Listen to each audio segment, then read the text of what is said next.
Berdiri juga boleh.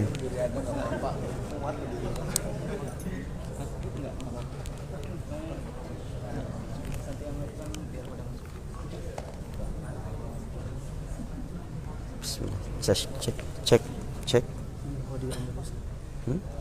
Cek cek cek cek cek cek cek cek cek cek.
Kebalik.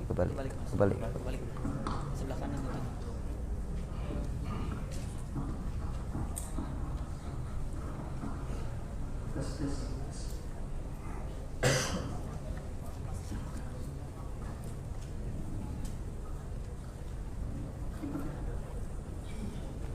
Kita mulai aja loh. Bismillahirrahmanirrahim. Assalamualaikum warahmatullahi wabarakatuh.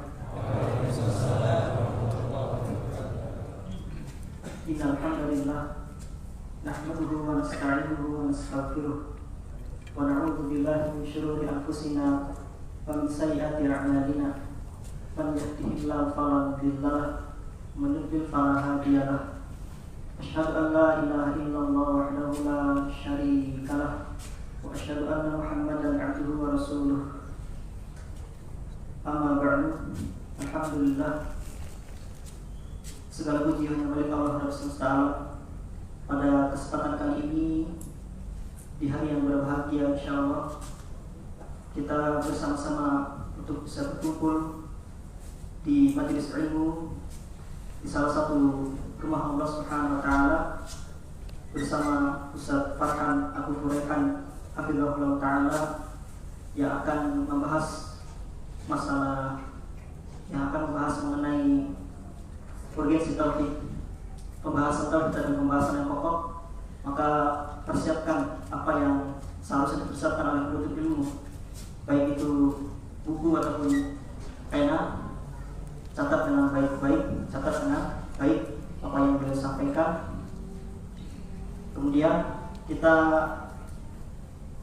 berjalan materi awal sampai Isya, kemudian dilanjut setelah Isya pada materi kedua. Kemudian setelah itu kami mengucapkan terima kasih kepada pihak PLN yang telah memberikan sumbangsih begitu besar kepada kita, juga kepada para donatur yang memberikan donasi kepada kita, baik itu berupa hal-hal yang bisa membantu dalam kegiatan sekarang ini. Baik, untuk mengefektifkan waktu, pada saatnya kita berikan kepada Ustaz Farhan hafizahullah taala, falyatafaddal mashkuran. Bismillahirrahmanirrahim. Assalamualaikum warahmatullahi wabarakatuh.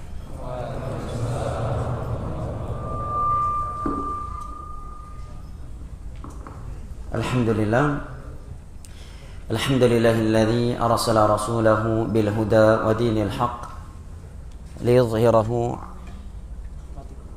'ala ad-dini kullihi walau karihal kafirun. وأشهد أن لا إله إلا الله وحده لا شريك له إقرارا به وتوحيدا وأشهد أن محمدا عبده ورسوله صلى الله عليه وعلى آله وصحبه وسلم تسليما كثيرا أما بعد Alhamdulillah, puji dan syukur senantiasa kita panjatkan kehadirat Allah Jalla wa Ala yang telah berfirman, wa in ta'uddu ni'matallahi la tuhsuha innal insana lazalumun kafar. Dan kalaulah kalian ingin menghitung-hitung akan nikmat Allah atas kalian, la tuhsuha, niscaya kalian tidak akan mampu menghitungnya. Innal insana lazalumun kafar, sesungguhnya manusia itu pelaku kezaliman dan kekufuran. Alhamdulillah, berkat nikmat kesehatan dan kesempatan serta hidayah taufik dari Allah Jalla wa Ala, sehingga kita dapat berkumpul di rumahnya yang mulia ini pada malam yang berbahagia ini, di kegiatan yang utama ini. Maka kita memohon kepadanya agar dia kembali mengumpulkan kita di dalam syurga firdausnya di hari kiamat kelak. Amin ya rabbal alamin. Sebagaimana kita memohon kepada Allah Jalla wa Ala agar memasukkan kita dari hamba-hamba yang Ia kecualikan. Nah, setting dulu.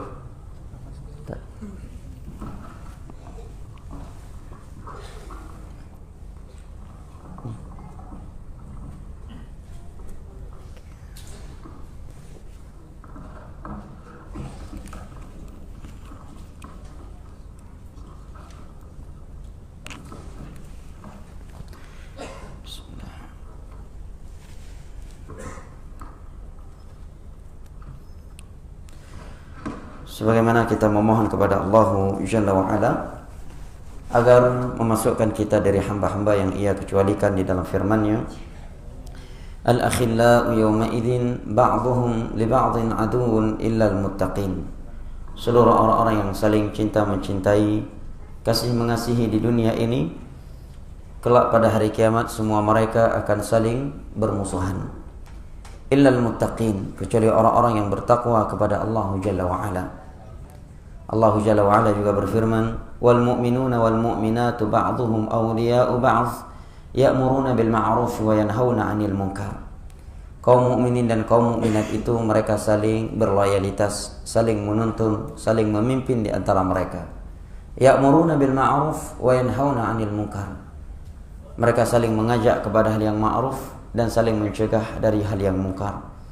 Sebagaimana kita memohon kepada Allah Jalla wa Ala agar menjadikan kita dari golongan-golongan yang Ia firmankan di dalam hadis qudsi yang diriwayatkan oleh Imam Ahmad dan Al-Imam Tirmidzi dari Muadz bin Jabal radhiyallahu an, wajabat mahabbati lil mutahabbina fiyya wal mutajalisina fiyya wal mutazawirina fiyya wal mutabadzilina fiyya.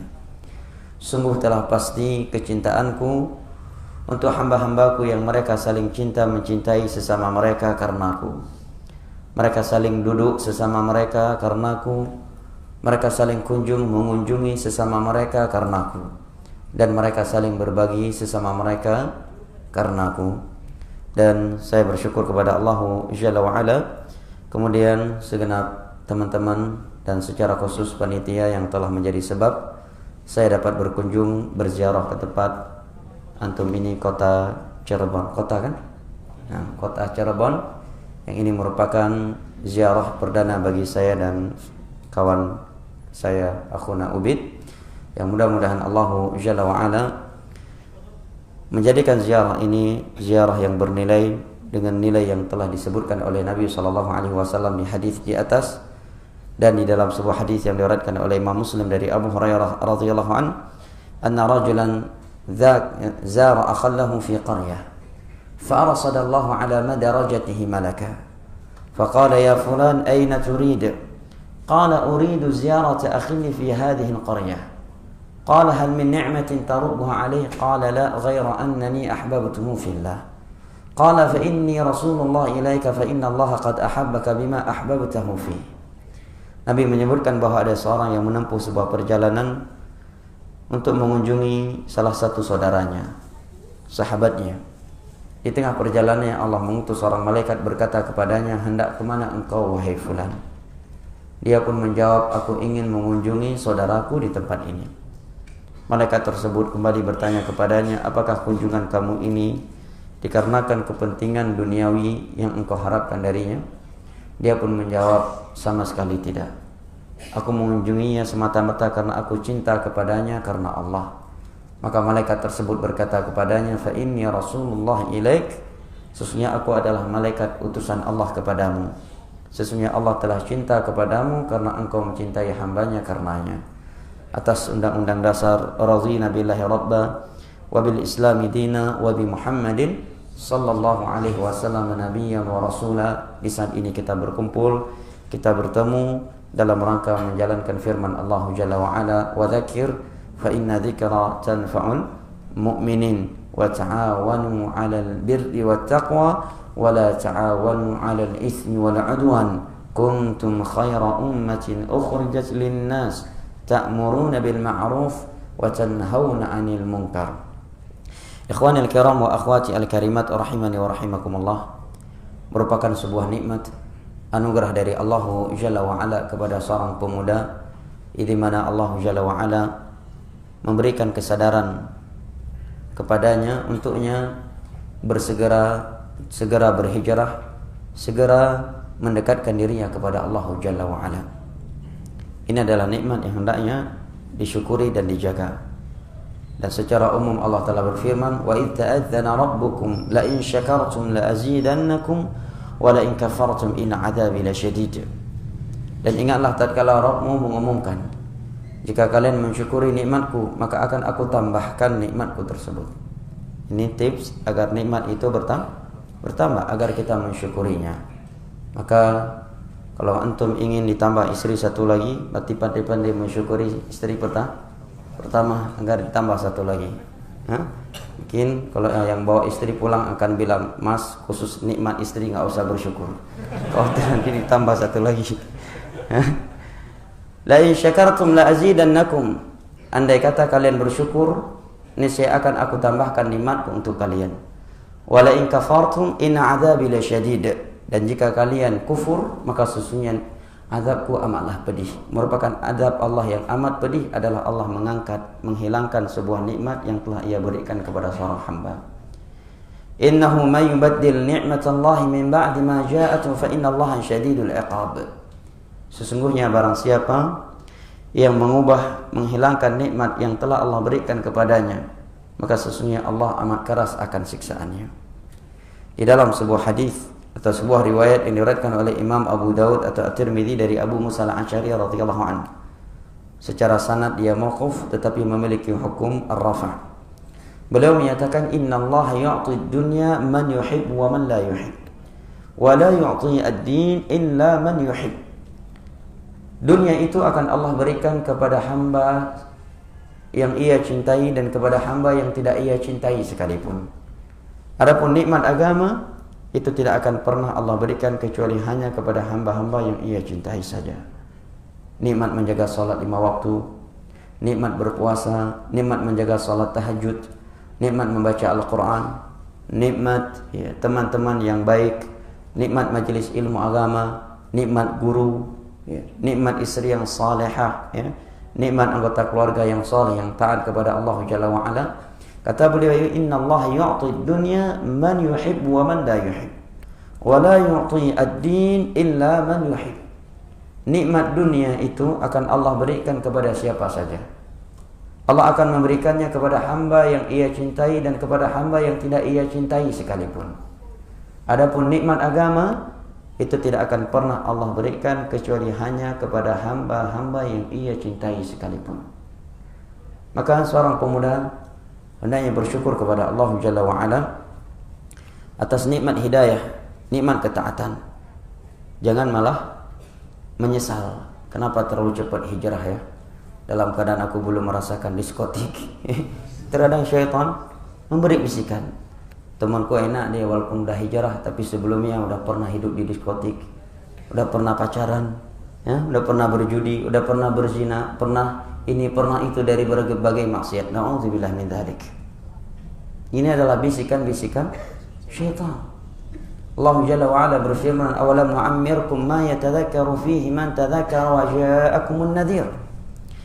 Bukankah aku telah memberikan untuk kalian umur yang sudah cukup sebagai peringatan dan telah datang kepada kalian an-nadhir, Rasulullah sallallahu alaihi wasallam, telah datang kepada kalian Al-Quran, telah datang kepada kalian orang-orang yang mengingatkan kalian kepada Allah. Dan dari semenjak umur kita balik, catatan amalan sudah mulai berlaku. Pena yang mencatat amalan kita sudah mulai berjalan. Semenjak kita berumur balik, tanda balik untuk seorang lelaki adalah satu dari 3 hal. Genapnya umur dia 15 tahun dengan hitungan hijriyah, bukan masehi. Karena ada perbedaan yang sangat jauh antara masehi dan hijriyah. Yang kedua dengan mimpi basah, ya, dengan mimpi basah. Yang ketiga, mohon maaf, dengan tumbuhnya rambut di sekitar kemaluannya. Dan jika dia seorang wanita, maka ditambah dengan yang keempat dengan haid. Nah, kapan seorang telah baligh, maka pena catatan amalan itu sudah mulai berjalan untuknya. Sehingga jangan dia berleha-leha, jangan hidup santai, karena pena yang mencatat amalan dia sudah mulai berjalan. Sekalipun dia masih tinggal bersama kedua orang tuanya, sekalipun statusnya masih jomblo dan single, tetap dicatat. Yang dikira karena masih jomblo bisa berbuat sesukanya. Selama ente sudah balik, maka dosa akan kita pertanggungjawabkan masing-masing. Pena yang mencatat amalan kita atas perintah Allah sudah mulai berjalan, sekalipun kita masih hidup bersama kedua orang tua kita. Dosa kita akan kita tanggungkan, akan kita pertanggungjawabkan oleh kita sendiri. Dan Allah Jalla wa Ala berfirman di dalam surat Al-Hadid ayat ke-16, "Alam ya'ni lil ladzina amanu an takhsha'a qulubuhum li dzikrillahi wa ma nazala minal haqq wa la yakunu kal ladzina utul kitaba min qabl fatala 'alaihimul amadu faqasat qulubuhum wa katsirun minhum fasiqun." Bukankah sudah saatnya orang-orang yang beriman, orang-orang yang mengimani 6 rukun iman, yang diantaranya dia berimani adanya kematian, adanya alam barzah, nikmat kubur, azab kubur, adanya hari kiamat, padang mahsyar, kengerian padang mahsyar, mengimani adanya hisab, mizan, perintah mengambil catatan amalan, perintah untuk melewati as-sirat yang lebih tipis daripada rambut, yang lebih tajam daripada pedang, yang Allah bentangkan di atas neraka jahanam, di atasnya ada duri-duri yang akan menyambar, adanya al-qantarah tempat penegakan qisas, adanya al-a'raf, dan adanya syurga serta neraka. Maka kata Allah, orang-orang yang punya iman itu sudah saatnya mereka tunduk kepada Allah dan mengikuti kebenaran yang telah turun kepada mereka. Dan janganlah mereka seperti Yahudi dan Nasara, ahlul kitab sebelum mereka. Semakin banyak kesempatan taubat yang Allah berikan kepada mereka, semakin keras pula hati mereka, dan banyak dari mereka adalah orang-orang yang fasik. Kata sahabat Abdullah bin Mas'ud radhiyallahu anhu, tidaklah ada jarak antara turun ayat ini dengan keislaman kami kecuali 4 tahun. Artinya setelah 4 tahun mereka masuk Islam, turun ayat ini menegur mereka. Artinya 4 tahun kan waktu yang masih singkat. Tapi kata Allah sudah saatnya orang-orang yang punya iman tunduk kepada Allah, mengikuti kebenaran yang datang dari Allah Jalla wa'ala. Dan janganlah mereka hidup seperti Yahudi dan Nasrani.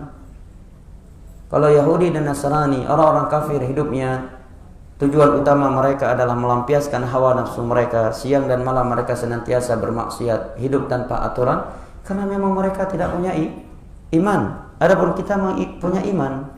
Kita mengimani adanya azab kubur, ada nikmat kubur, ada hari kiamat, ada hari hisab, padang mahsyar, surga dan neraka. Maka sungguh tidak layak kita yang punya iman hidupnya seperti orang-orang yang tidak punya iman, yang visi dan misi mereka selalu adalah hawa nafsu yang ingin mereka lampiaskan. Kemudian Allah menyatakan, Allah terangkan bagaimana mereka orang-orang Yahudi dan Nasrani. Kata Allah, fatala alaihimul amad. Semakin panjang umur mereka, semakin banyak kesempatan taubat yang Allah berikan kepada mereka, semakin keras pula hati mereka. Dan sekarang kita ingin bertanya kepada diri kita, Apakah masih kurang kesempatan taubat yang telah Allah berikan kepada kita? Sebagian kita berulang kali naik pesawat, naik turun pesawat, tapi sampai hari ini masih diberikan kesempatan bertaubat. Ya, sekian kali pesawat yang dia tumpangi belum pernah meledak. Ya, demikian pula di antara kita sudah berulang kali insiden lalu lintas, tapi sampai hari ini dia masih hidup, masih diberikan kesempatan hidup untuk bertaubat kepada Allah. Yang mana secara hitung-hitungan sebagian insiden lalu lintas tersebut nggak mungkin dia bisa selamat. Secara hitung-hitungan dia nggak mungkin nggak mati. Tapi sampai hari ini di sebagian kita masih hidup. Demikian pula mungkin sebagian kita diselamatkan dari tsunami, diselamatkan dari gempa bumi, dari meletusnya gunung Merapi, ya, dan berbagai kejadian-kejadian yang secara hitung-hitungan dia nggak mungkin bisa hidup lagi, nggak mungkin bisa hidup, bisa selamat. Maka kata Allah, orang-orang Yahudi semakin banyak kesempatan taubat yang Allah berikan kepada mereka, semakin panjang umur mereka, semakin keras hati mereka. Ayat ini menjadi sebab taubatnya preman besar di masa Imam Syafi'i. Beliau seorang preman sekaligus qutta' turuq, perampok jalanan, perampok di padang pasir. Beliau adalah seorang yang bernama Fudail bin Iyadh. Fudail bin Iyadh. Beliau bertobat ketika mendengar ayat ini. Di saat beliau sedang merampok. Beliau naik ke dinding sebuah rumah untuk mencuri. Tiba-tiba terdengar oleh beliau lantunan ayat suci Al-Quran ini dari dalam rumah. Beliau pun langsung jatuh dan bertobat kepada Allah Jalla wa'ala. Apakah setelah itu beliau langsung menjadi ulama? Enggak.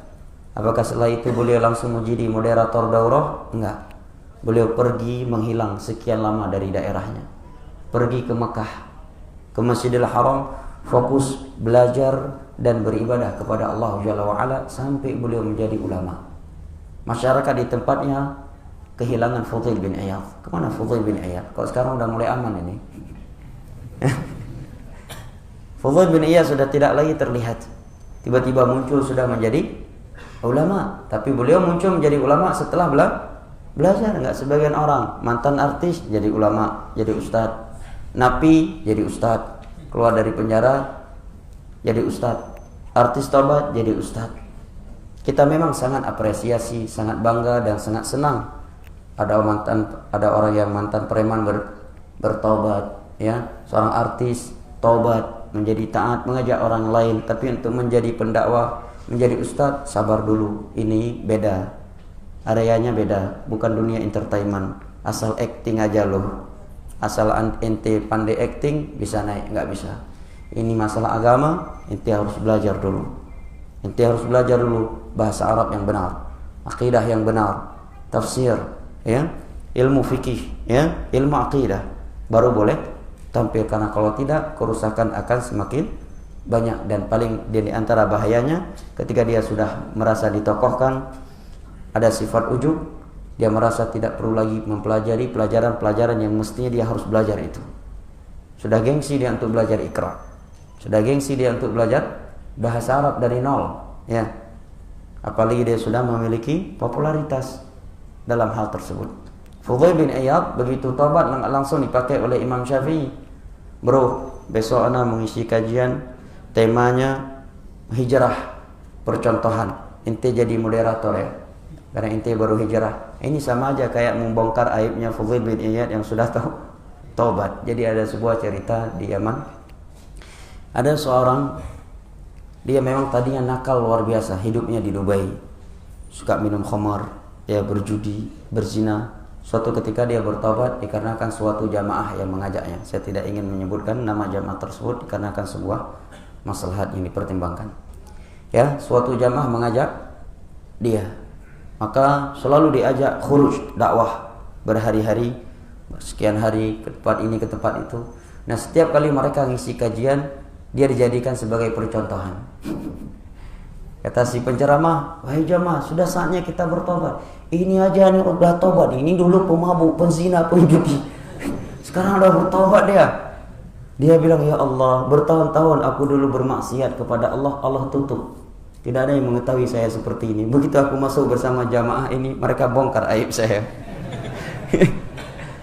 Ini efek tidak memahami ilmu agama yang benar. Ya, yang penting ada orang besar, ada orang terkenal. Dia kira dakwah ini tersebar karena adanya orang-orang yang terkenal di dalamnya. Pada dakwah ini tersebar dikarenakan keikhlasan orang yang menyebarkannya, dikarenakan ilmu orang yang menyebarkannya serta sabarnya, bukan karena adanya artis atau orang yang memiliki popularitas bersama dakwah dia. Naam, ya.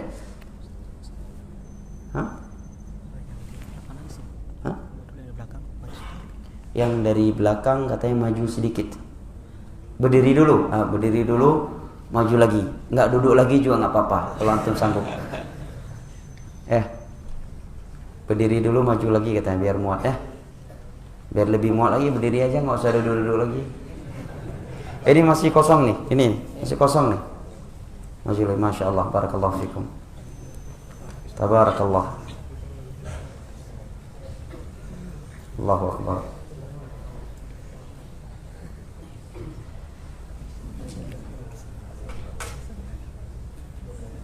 Baik.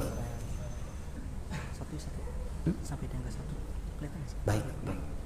Di dalam sebuah hadis yang diriwayatkan oleh Al-Imam Al-Bukhari dan Muslim dari sahabat Abu Hurairah radhiyallahu anhu, Nabi sallallahu alaihi wasallam bersabda, "Sab'atun yudhilluhumullahu yawma la dhilla illa dhilluh." Ada 7 golongan yang akan mendapatkan naungan Allah Jalla wa Ala di hari kiamat, pada hari yang tidak ada naungan kecuali naungannya Allah Jalla wa Ala. Nabi menyebutkan di antara mereka adalah syabun nasya'a fi ibadati rabbih. Seorang pemuda yang di masa mudanya dia sudah terbiasa beribadah kepada Allah Jalla wa Ala. Pemuda dalam bahasa Arab itu dari umur 17 tahun hingga 40 tahun. Itu namanya syabab. Ini keutamaan seorang pemuda di masa mudanya dia telah terbiasa beribadah kepada Allah Jalla wa Ala. Maka jangan sampai seorang itu menyesal terlalu cepat hijrah. Jangan sampai menyesal terlalu cepat kenal Allah Jalla wa Ala. Jangan sampai dia menyesal, karena syaitan terkadang ingin memberikan bisikan yang seperti itu pada seorang pemuda. Dia menyesal kenapa terlalu cepat hijrah. Teman-teman saya mereka memang sudah hijrah, tapi sebagian mereka sudah tahulah dunia diskotik, jadi udah nggak penasaran lagi. Kalau saya kan jadi penasaran karena sebelum hijrah memang belum pernah tahu. Ini namanya bahlul. Mestinya bersyukur. Ya kan? Mestinya bersyukur. Ya. Mestinya dia bersyukur karena satu hari dia duluan, berarti dia telah mendahului mereka. Ya, telah mendahului mereka dengan ibadah. Satu salat itu tidak bisa ditandingi dengan dunia beserta isinya. Ada 2 orang sahabat di masa Nabi SAW, sebagaimana dalam riwayat Imam Ahmad. Kedua-duanya dari Yaman, datang masuk Islam kepada Nabi SAW. Ya, dan sehari-hari mereka tinggal di salah satu sahabat Ansar. Kedua-duanya semangat beribadah kepada Allah, tapi yang satunya jauh lebih semangat beribadah. Ya, rupanya yang lebih semangat beribadah ini duluan meninggal.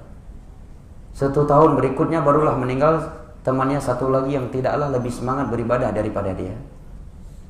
Maka Nabi bertanya kepada sahabat Sahibul Bait, menurut kamu mana lebih afdal di sisi Allah? Dia menjawab, ya Rasulnya, aku lihat yang meninggal 1 tahun yang lalu itu lebih afdal karena dia lebih hebat beribadah, lebih banyak ibadahnya. Maka Nabi menyatakan tidak, yang nomor 2 ini lebih tinggi kedudukannya dalam surga di sisi Allah. Perbedaan antara mereka berdua antara langit dan bumi. Kenapa? Karena yang ini diberikan umur panjang 1 tahun setelah sahabatnya. Dalam 1 tahunnya ini dia melakukan sekian salat, sekian puasa, ya, dan sekian ibadah lainnya yang tidak dilakukan oleh sahabat dia yang telah meninggal 1 tahun sebelumnya. Ini keutamaan memiliki waktu banyak dalam ketaatan. Maka jangan sekali-kali kita menyesal terlalu cepat hijrah. Itu merupakan anugerah yang sangat besar dari Allah Jalla wa'ala kepada seorang di masa mudanya.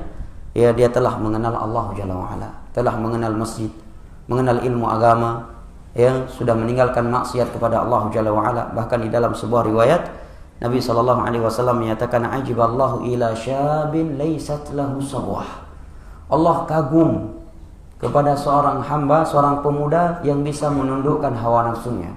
Di masa mudanya dia sudah mengenal Allah, menjaga sholat 5 waktu, menjaga tahajud, menjaga pergaulan, tidak berbuat zina, tidak mengkonsumsi narkoba, ya, bermanfaat ya buat dunia dan akhirat. Ini pemuda yang dikagumi oleh Allah. Inilah pemuda yang hebat dalam Islam. Bukanlah pemuda yang hebat yang memperoleh juara 1 internasional, ya, dalam lomba lari atau pertandingan bola atau badminton dan yang semisal dengan itu.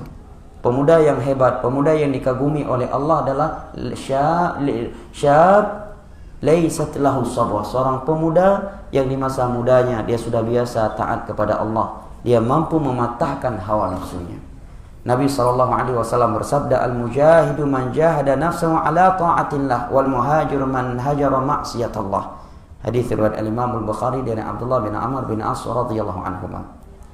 Mujahid yang sesungguhnya, mujahid sejati itu adalah orang yang mampu melawan hawa nafsunya untuk melakukan ketaatan kepada Allah. Dan orang yang hijrah yang sesungguhnya adalah hijrah dari maksiat kepada ketaatan. Itulah hijrah yang sesungguhnya. Kalau kita melihat kepada para sahabat Nabi SAW, maka sungguh sangat banyak di antara mereka telah hijrah di masa mudanya. Sebagai contoh adalah sahabat Nabi yang bernama Abdullah bin Umar radhiyallahu anhuma. Beliau pada perang Uhud, ya, datang kepada Nabi SAW meminta untuk ikut perang bersama Nabi. Dan umur beliau waktu itu baru 14 tahun. Gak mudah ya orang ikut perang. Ya, mungkin pemuda sekarang diminta jadi panitia daurah aja sembunyi-sembunyi. Jangan sampai anak yang ditunjuk nih jadi panitia. Berat, waduh, bagian tukang parkir lagi. Kalau naik kelas berat. Ya. Ini apalagi jihad di masa Rasulullah. Jihad di padang pasir. Kalau perang di masa sekarang agak ringan ya kan? Nembak sekali sambil nunduk kepala ke bawah, sambil sembunyi di belakang tembok. Di masa Nabi pedang dengan pedang, panah dengan panah, tombak dengan tombak, tangan kosong dengan tangan kosong. Tidak ada tembok di depan mereka. Di tengah-tengah padang pasir mereka berperang. Ya. Abdullah bin Umar minta kepada saya ikut, oh ya Rasulullah, saya mau ikut. Nabi nggak bolehkan, umur kamu belum cukup, masih 14 tahun. Pada perang Khandaq umur beliau sudah 15 tahun, baru boleh diizinkan perang Khandaq. Jumlah kaum muslimin hanya 4.000, sedangkan jumlah kaum musyrikin yang berkoalisi dengan Yahudi itu 10.000 orang. Abdullah bin Umar umurnya berapa? 15 tahun. Minta kepada Nabi, saya gabung wahai Rasulullah. Minta menawarkan diri untuk kebaikan, bukan sembunyi-sembunyi yang sampai Rasulullah panggil untuk berangkat jihad. Ini habis awak nih. Belum nikah lagi ini. Mati, belum nikah. Aduh, janganlah. Nanti dululah, nge-show sana, nge-show sini dulu. Masih muda kok, umur baru 14 tahun. Nawarkan diri jamaah. Untuk apa jamaah? Untuk touring? Bukan untuk touring, untuk jihad. Perang. Di tengah-tengah padang pasir. Kenapa mereka demikian? Karena mereka tahu hakikat kehidupan yang sesungguhnya. Surga dan neraka itu senantiasa hadir di dalam hati mereka. Contoh yang lainnya adalah Zaid bin Thabit radhiyallahu anhu ketika berhijrah ke Madinah. Ya, di saat itu beliau berumur 11 tahun dan itu enggak mudah jamaah. Hijrah dari Makkah ke Madinah, Nabi hijrah ke Madinah.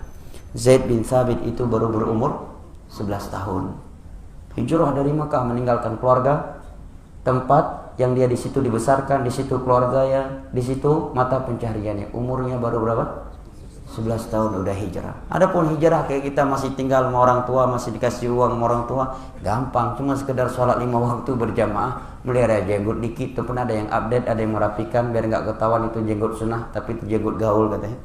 Kalau di lingkungan sunnah dia bilang nih, sunnah sih, memang berat berpegang teguh di atas sunnah.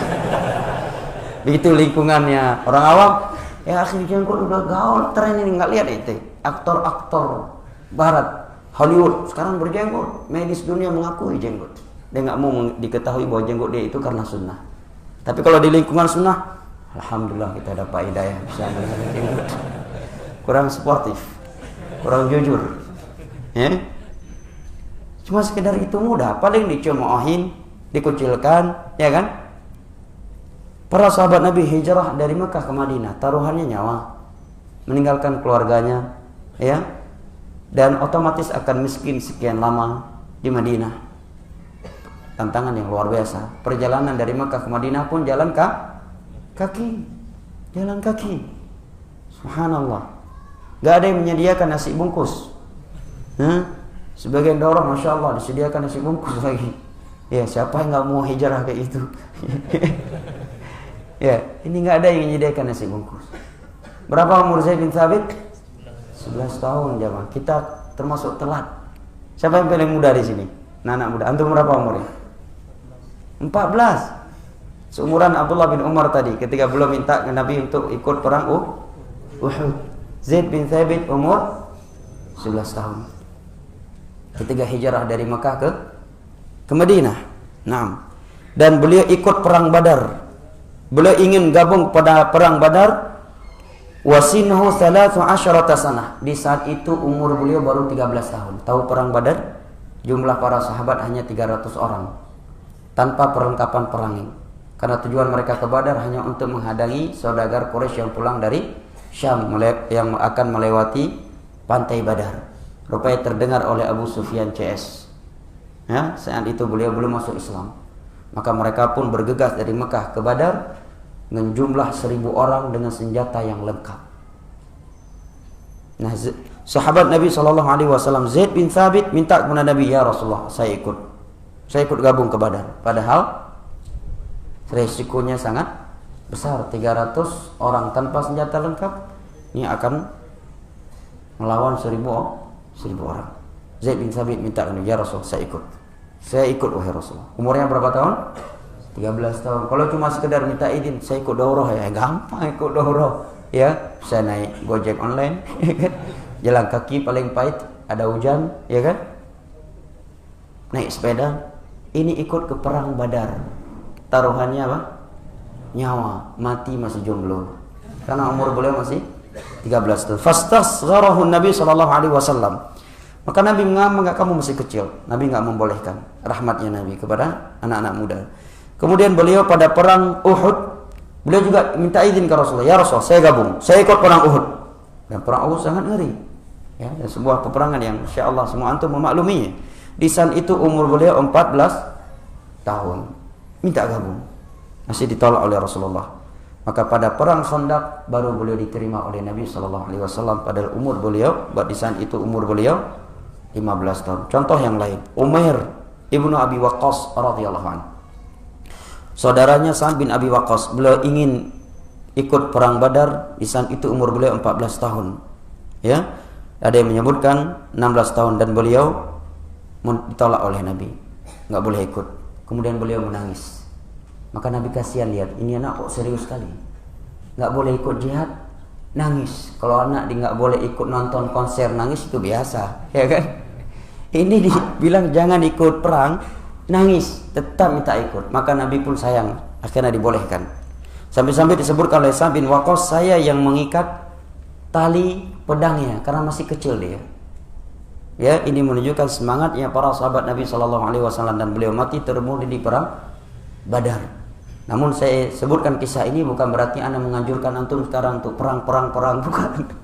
Tapi maksudnya bagaimana para sahabat Nabi cepat hijrah dan siap dengan tantangan hijrah. Dan nanti akan saya sebutkan juga bagaimana kesalahan hijrah sebagian orang. Salah hijrah, salah ilmu, akhirnya malah jatuh kepada paham-paham yang radikal, bom bunuh diri dan seterusnya karena salah arah dalam berhijrah. Dan nanti akan saya singgung di kajian pada Isya. Sudah ada nih?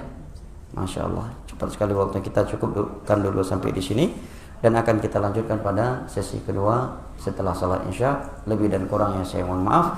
Wabillahi taufiq wal hidayah. Sallallahu ala nabiyyina Muhammad wa ala alihi wa sahbihi wasallam wa akhiru da'wana anil hamdulillahi rabbil alamin. Wassalamualaikum warahmatullahi wabarakatuh. Ala Rasulillah wa ala alihi wa sahbihi wa sallam tasliman katsira, amma ba'd. Waktu sangat singkat 20 menit lagi. Bagaimana meringkas pembahasannya? Begitu cepat perputaran waktu di masa kita ini mengingatkan kita kepada hadis Nabi sallallahu alaihi wasallam yang diriwayatkan oleh Imam Ahmad dan Al-Imam Tirmidzi dengan sanad yang dihasankan oleh Al-Hafidz Ibnu Hajar Al-Asqalani dan Fathul Bari dari sahabat Abu Hurairah radhiyallahu anhu, di mana beliau bersabda, "La taqumu as-sa'ah hatta yataqaraba az-zaman, fatakunu as-sanatu kasy-syahr, wa yakunu asy-syahru kal-usbu', wa yakunu al-usbu' kal-yawm, wa yakunu al-yawm kas-sa'ah, wa takunu as-sa'atu kahtiraqis sa'afah." Sesungguhnya hari kiamat itu tidaklah terjadi sampai zaman itu semakin dekat, semakin cepat perputarannya.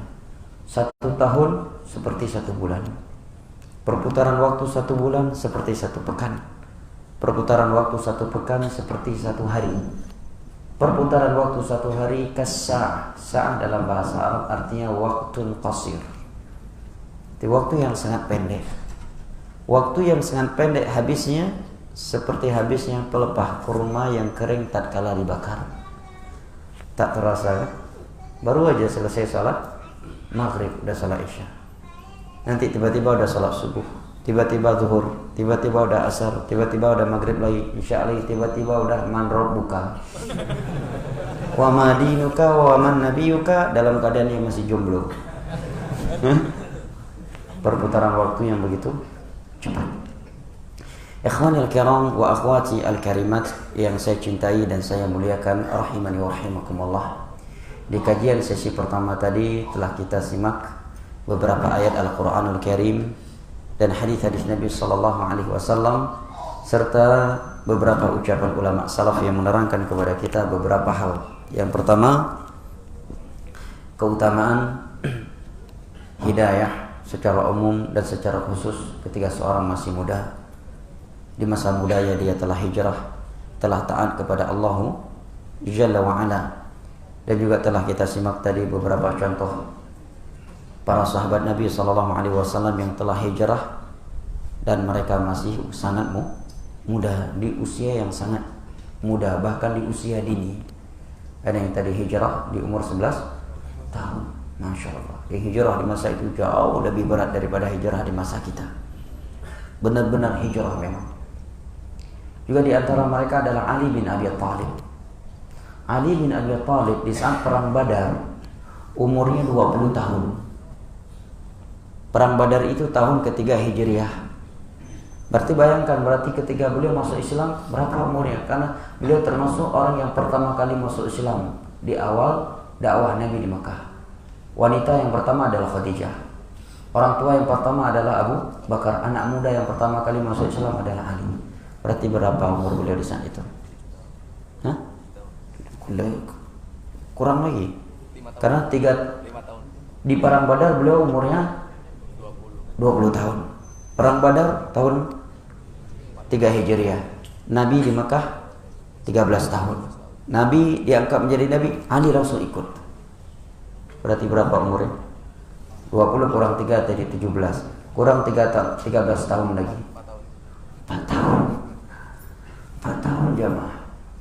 Nggak pernah tuh para sahabat menyesal, kok cepat kali ya hijrah, belum merasakan nikmatnya riba, nikmatnya zina, na'udzubillah, nikmatnya khamar. Jadi penasaran nih teman-teman yang lain, ya alhamdulillah mereka udah pernah merasakan sebelum hijrah. Jadi mereka nggak penasaran lagi. Kalau aku kan masih penasaran.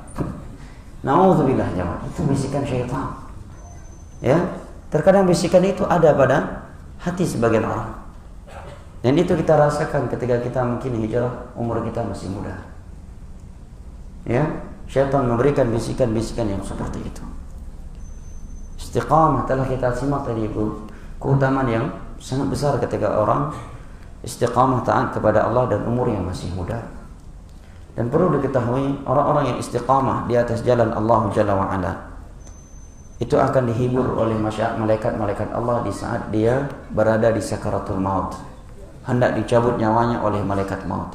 Allah berfirman, Innal ladhina qalu la surah Fussilat, innal ladhina qalu rabbuna Allah thumma istaqamu tatanazzalu alaihimul malaikatu alla takhafu wa la tahzanu وَأَبْشِرُوا بِالْجَنَّةِ الَّتِي كُنْتُمْ تُوعَدُونَ نَحْنُ أَوْلِيَاؤُكُمْ فِي الْحَيَاةِ الدُّنْيَا وَفِي الْآخِرَةِ.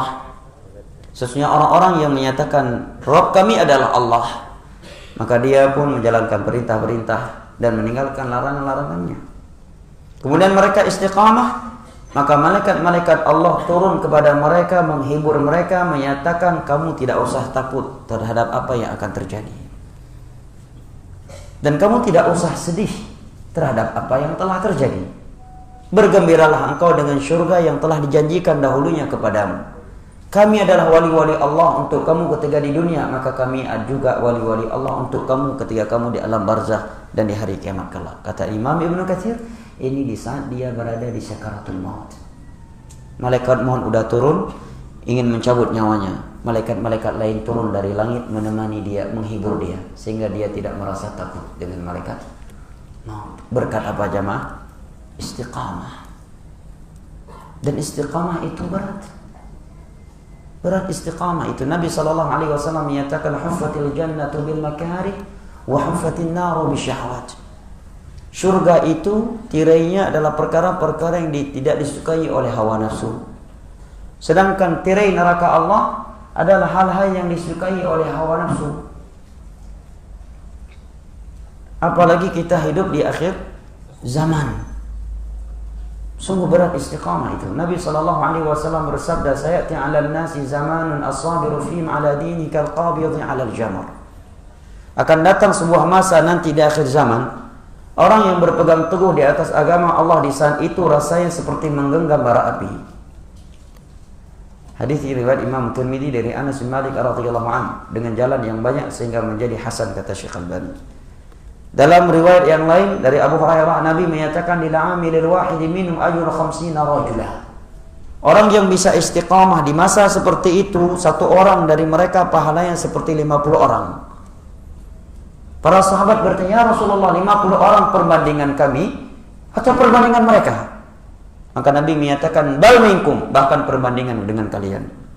Kata Al-Hafidz Ibnu Hajar Al-Asqalani, ini karena dahsyatnya di masa itu, dahsyatnya pintu syahwat dan syubhat, dan beratnya istiqamah di masa itu, sehingga orang yang bisa istiqamah di masa itu pahalanya seperti 50 orang para sahabat Nabi dalam hal tersebut. Tetapi kata beliau, ini tidak menunjukkan bahwa mereka lebih afdal daripada sahabat Nabi, karena penyebutan pahala lebih banyak tidak menunjukkan lebih mulia, karena keutamaan bertemu dengan Nabi di atas iman dan mati di atas itu adalah keutamaan yang tidak ada yang mampu mengejarnya setelah mereka. Keutamaan sahabat tidak pernah bisa dikejar oleh orang-orang yang datang setelah mereka. Oleh karena itu ketika Imam Ahmad ditanya oleh muridnya mana lebih afdal, Muawiyah radhiyallahu anhu atau Umar bin Abdul Aziz? Kita kan seringkali mendengar pujian Umar bin Abdul Aziz, ya kan? Seorang raja yang saleh, yang kesannya seakan-akan beliau mengalahkan Muawiyah. Ditanyakan kepada Imam Ahmad, mana lebih afdal, Muawiyah atau Umar bin Abdul Aziz? Beliau menyatakan satu debu yang menempel di hidung Muawiyah ketika berjihad bersama Nabi SAW itu tidak bisa ditandingi oleh seluruh kebaikan Umar bin Abdul Aziz. Karena Umar bin Abdul Aziz sesoleh apapun beliau, tetapi beliau bukan sahabat Nabi, tabi'in. Sedangkan Muawiyah adalah sahabat radhiyallahu anhu. Nah, Nabi menyatakan di akhir zaman menggenggam agama ini rasanya seperti menggenggam bara api. Kalau dia mampu istiqamah, pahalanya seperti 50 orang para sahabat Nabi, karena lingkungan yang tidak mendukung. Berat. Jadi kalau di zamannya Rasulullah, dia keluar rumah yang dia lihat Rasulullah, langsung bertambah imannya. Langsung ingat Allah Subhanahu wa taala. Langsung ingat surga melihat Rasulullah, melihat Abu Bakar, melihat Umar, Utsman, Ali, Abu Hurairah, Ahlus Suffah, Al-Muhajirin, Al-Ansar, langsung termotivasi untuk beribadah. Yang sedang futur langsung beri semangat ibadah. Bahkan malu kalau tidak beribadah, malu kalau nggak nampak ke masjid. Sampai-sampai Anas bin Malik menyatakan kalau ada orang sudah mulai nggak nampak pada sholat subuh, kami langsung menduga, mengkhawatirkan jangan dia sudah munafik. Malu kalau nggak ke masjid. Zaman sekarang terbalik, malu mau ke masjid. Ada apa enggak? Ada sebagian orang malu ke masjid, ketahuan sama kawan-kawannya, diledein. Kau udah tobat, kau betul kau mimpi apa dari malam? Kau ke masjid, yang betul loh ke masjid. Akhirnya malu-malu. Ada yang orang anak muda pergi ke masjid nggak mau diketahui oleh kawannya bahwa dia mau ke masjid. Bentar ya, padahal dia ke masjid, lagi nongkrong di kafe. Dia pergi izin, nggak ngomong ke masjid, malu kalau kawannya tahu bahwa dia mau ke masjid. Coba bagaimana dahsyatnya istiqamah di akhir zaman. Lingkungan yang tidak mendukung kita, penuh dengan maksiat, pintu syubhat, pintu syahwat benar-benar terbuka lebar. Teman yang tidak mendukung kita untuk taat kepada Allah. Maka kata Nabi, kalau dia bisa istiqamah, pahalanya seperti 50 orang para sahabat Nabi. Sungguh berat jemaah. Teman duduknya ya satu meja dengan teman-teman yang kanannya Abu Lahab, sebelah kiri Abu Jahal, depannya Abu Nawas, ya. Belakangnya juga 11-12 dengan Abu Nawas. Ya, mau ke masjid, alah macam kau aja mau masuk surga, sabar aja dulu nanti kita sholat bareng. Allah Ghafurur Rahim, sesekali enggak jamaah kan enggak masalah, demi silaturahim. Ya, sekali-kali lakukan bid'ah ini kan enggak apa-apa. Ini kan dalam rangka kearifan lokal. Allah Ghafurur Rahim, Allah Maha tahu isi hati kita. Keluar dalil pula, at-taqwa hahuna, kata Nabi. Takwa itu di hati katanya. Yang penting hati kita bersih bro katanya. Syubhat. Ya. Di tengah-tengah Abu Lahab CS dia bisa istiqamah. Maka pahalanya seperti 50 orang sahabat Nabi SAW. Berat istiqamah jamaah. Apalagi seorang wanita pakai cadar di tengah-tengah lingkungan yang pakaian cadar cukup asing. Apalagi tiba-tiba sedang dia pakai cadar, ada orang yang lakukan bom bunuh diri, istrinya bercadar pula. Wow, berat kali itu ujian Allah untuk dia. Sudah dia pakai cadar, single lagi, jomblo lagi. Tiap hari malam berdoa, ya Allah cepat aku nikah, cepat nikah, cepat nikah. Udah gak sabar lagi. Berat ya. Ya. Hufatil jannatu bil makari. Tirai surga itu adalah hal yang tidak disukai oleh hawa nafsu, sedangkan tirai neraka Allah adalah hal yang disukai oleh hawa nafsu. Berat Ustaz ya istiqamah. Berat sekali rasanya pakai jenggot, celana cingkrang, salat 5 waktu, mengaji, enggak ikut, meninggalkan bidah, meninggalkan syirik. Berat kali rasanya Ustaz ya pakai cadar, memang berat. Yang namanya istiqamah memang berat. Kalau enggak mau berat, maunya enak, namanya istirahat. Kalau yang namanya istiqamah, ya berat atuh, kata orang Sunda. Yang enggak berat itu istirahat atuh. Yang enggak berat itu istirahat. Mau istiqamah berat. Tantangannya mematahkan hawa nafsu. Wa amma man khafa maqama rabbi wa nahaa an-nafsa 'anil hawa fa innal jannata hiyal ma'wa. Orang yang takut kepada Allah, mampu menundukkan hawa nafsunya, maka surga adalah tempatnya. Al-mujahidu man jahada maksiatallah, man jahada nafsu ala ta'atillah, wal muhajiru man hajara maksiatallah. Mujahid yang sesungguhnya yang mampu mematahkan hawa nafsunya untuk melakukan ketaatan kepada Allah. Dia patahkan syahwatnya untuk bisa tepat tidur di awal malam supaya bisa bangun sepertiga akhir malam untuk sholat tahajud. Dia patahkan hawa nafsunya untuk bisa pergi sholat subuh berjamaah, untuk bisa hadir majelis ilmu agama, untuk bisa membantu dakwah. Sedangkan pelaku hijrah yang sesungguhnya adalah hijrah yang meninggalkan maksiat. Yang sampai kita sekedar penampilan hijrah ya ketika sendirian dengan HP kita bermaksiat kepada Allah Jalla wa Ala. Ketika dia seorang diri dalam kosnya, dia bermaksiat kepada Allah seakan-akan Allah tidak melihatnya. Seakan-akan kematian tidak sedang mengintainya. Nah, kalau kita melihat kepada hijrahnya para sahabat, maka belum seberapa hijrah yang kita lakukan zaman sekarang. Seberat-beratnya perjuangan kita belumlah seberapa dengan perjuangan para sahabat Nabi. Sebagiannya telah kita simak tadi di atas. Di antaranya juga ada seorang wanita di masa Nabi di fase Mekah yang bernama Sumayyah, suaminya bernama Yasir dan anaknya bernama Ammar. Begitu mereka masuk Islam, ikut ajaran Nabi, dakwah Nabi yang divonis dakwah sesat, dakwah yang menyingisi agama nenek moyang orang Mekah, mereka ditangkap, diikat, disiksa di sebuah pohon di pinggir jalan yang dilalui oleh kaum musyrikin. Disiksa, ditampar, diludahi, ditendang, dimutilasi. Sampai-sampai mereka membunuh ayahnya, Yasir, mati. Kemudian datang Abu Jahal membawa pelepah kurma, kemudian dia tancapkan, mohon maaf, di kemaluan Sumayyah, ibunda Yasir, di depan mata beliau. Ada wanita sekarang gara-gara ikut sunnah sampai seperti itu diuji oleh Allah. Belum ada jam. Sumayyah meninggal dunia. Beliau wanita pertama kali mati syahid dalam Islam di medan dakwah. kemaluan beliau ditombak oleh Abu Jahal dengan pelepah kurma karena mengikuti ajaran sesat menurut mereka, yaitu dakwah Nabi SAW. Berat jamaah. Bilal sebab hijrah mengikuti dakwah Nabi, meninggalkan syirik dan bid'ah, mengikuti tauhid dan sunnah yang dibawa oleh Rasulullah. Beliau disiksa setiap hari oleh majikannya. Terkadang beliau diikat di kayu, kemudian bahasa Jawa, ditarik, digerek bahasa Jawa kan, digerek ke pasar Mekah. Ada yang menendangnya, ada yang menamparnya, dan ada yang meludahnya. Sampai-sampai beliau disiksa dengan disiram timah yang mendidih ke tubuh beliau. Tetap istiqamah jemaah. Mus'ab bin Umair, seorang pemuda dari keluarga yang konglomerat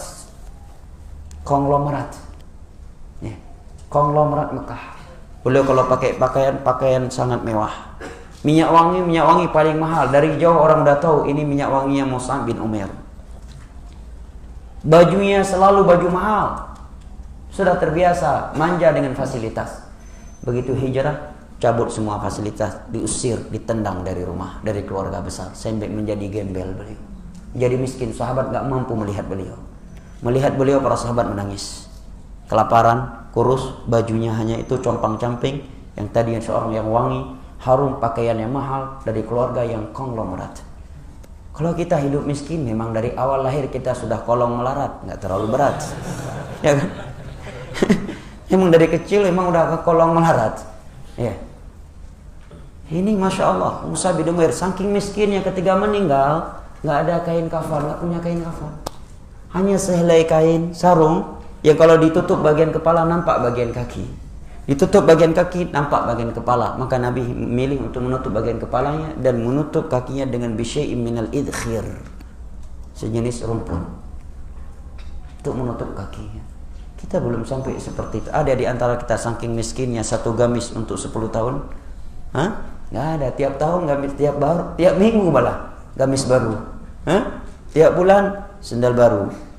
Ya, celana baru. Ya. Cadar baru. Ya, dan seterusnya. Ini Mus'ab bin Umair. Hijrah butuh perjuangan jemaah. Walladzina hajaru wa ukhriju, walladzina ukhriju, walladzina hajaru wa ukhriju min diyarihim wa udhu fi sabili wa qatalu wa qutilu law kafiranna anhum sayyi'atihim wa la udkhilannahum jannatin tajri min tahtihimul anhar. Orang-orang yang hijrah, kata Allah, mereka diusir dari daerah mereka. Lihat nih, setelah hijrah, ya, jangan dikira setelah hijrah langsung hidup nikmat. Ya. Setelah hijrah, mereka diusir dari daerahnya. Disakiti, seperti sahabat ada yang ditendang, ada yang diludahi, ada yang ditombak, mohon maaf kemaluannya dengan pelepah kurma Sumayyah. Ada yang dibunuh mati.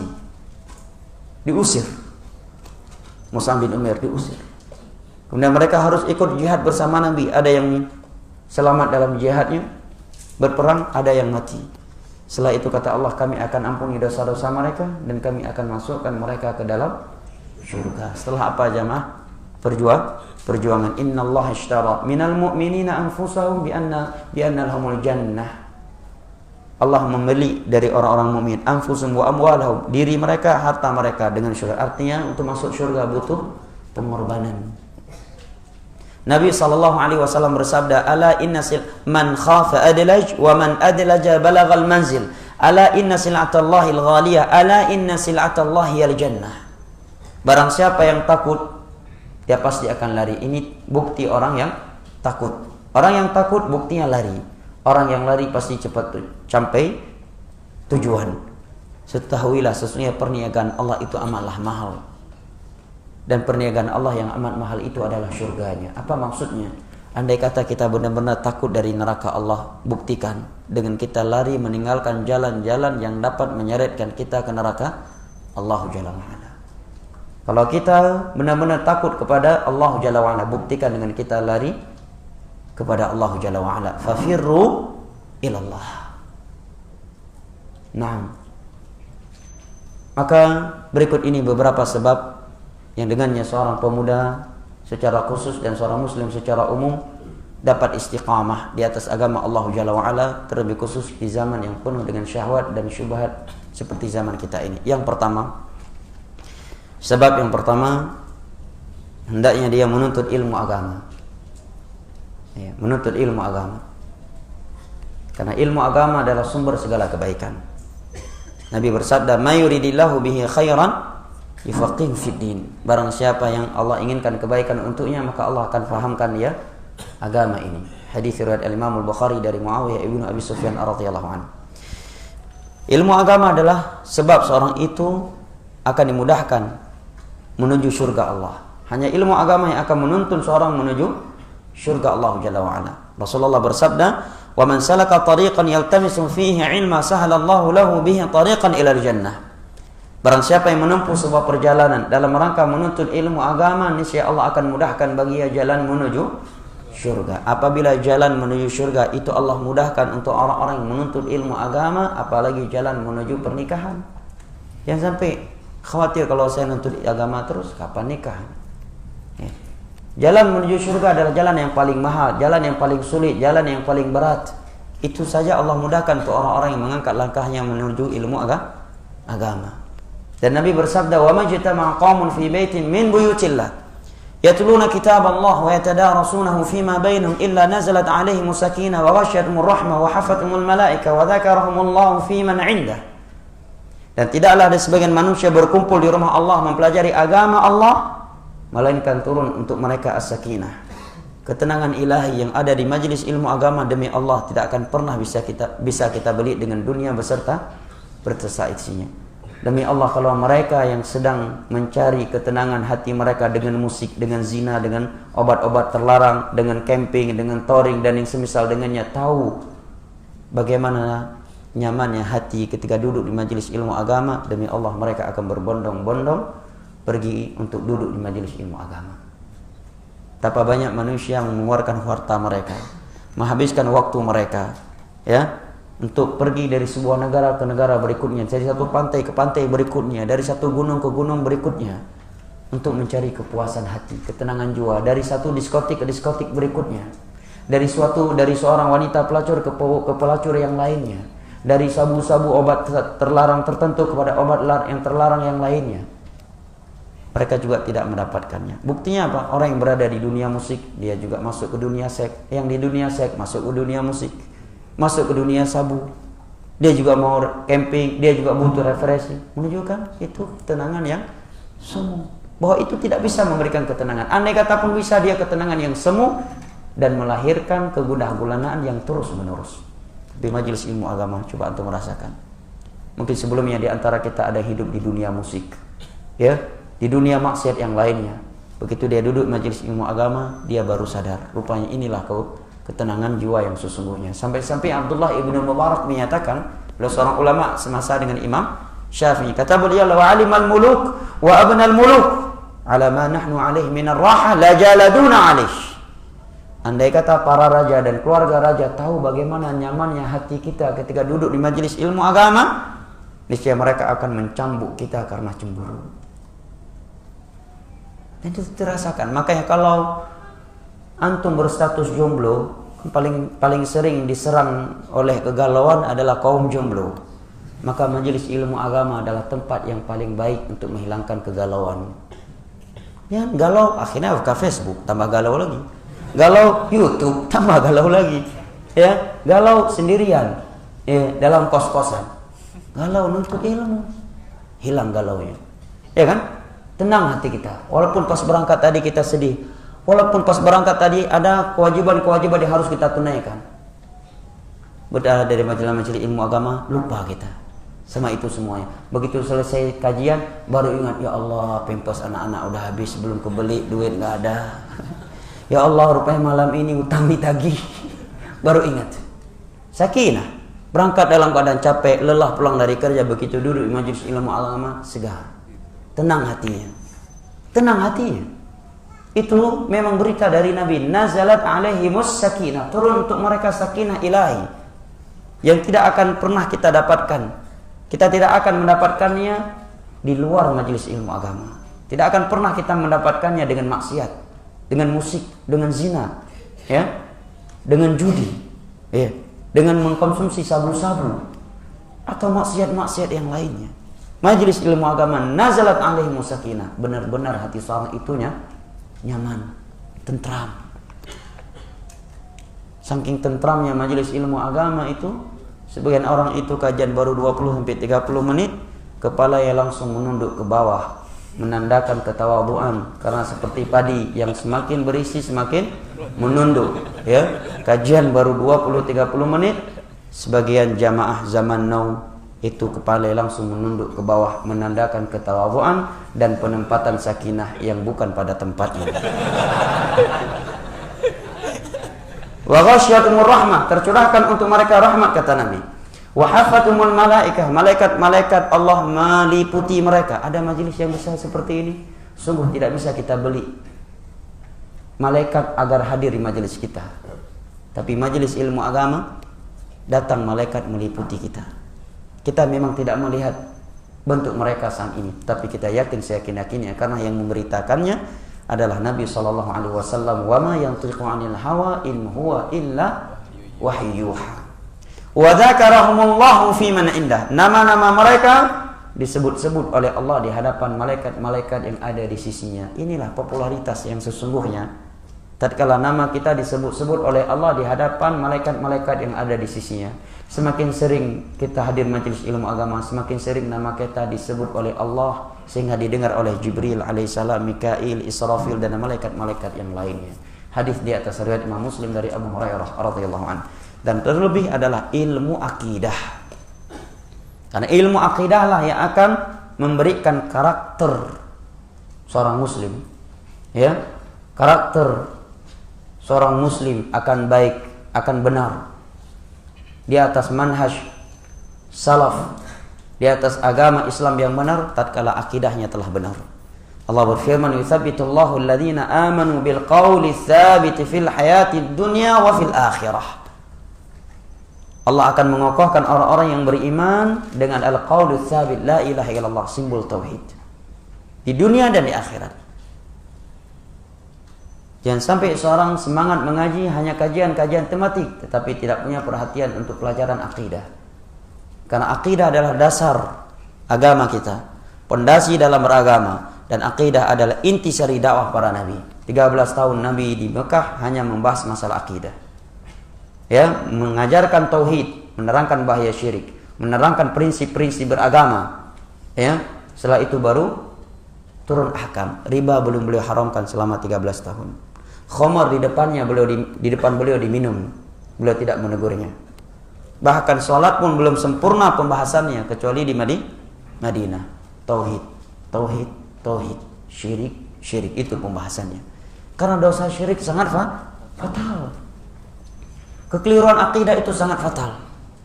Nah, ayat-ayat tentang syirik dalam Al-Quran sangatlah banyak.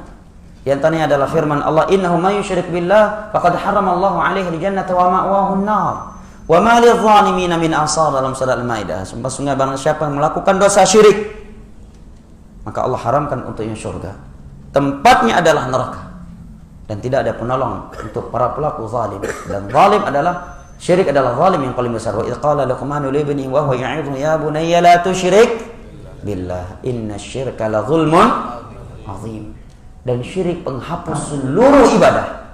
Apabila seorang punya umur 80 tahun, mati, selama 80 tahun dia senantiasa beribadah, semangat ibadah luar biasa, dan semua ibadahnya sesuai dengan sunnah Nabi, tetapi dia mati membawa satu syirik besar, dia belum bertobat darinya, belum bertobat dari dosa syirik menyembelih untuk laut, menyembelih untuk kuburan, berdoa kepada orang yang telah mati, menjadikan orang yang telah mati sebagai perantara antara dia dengan Allah dalam beribadah.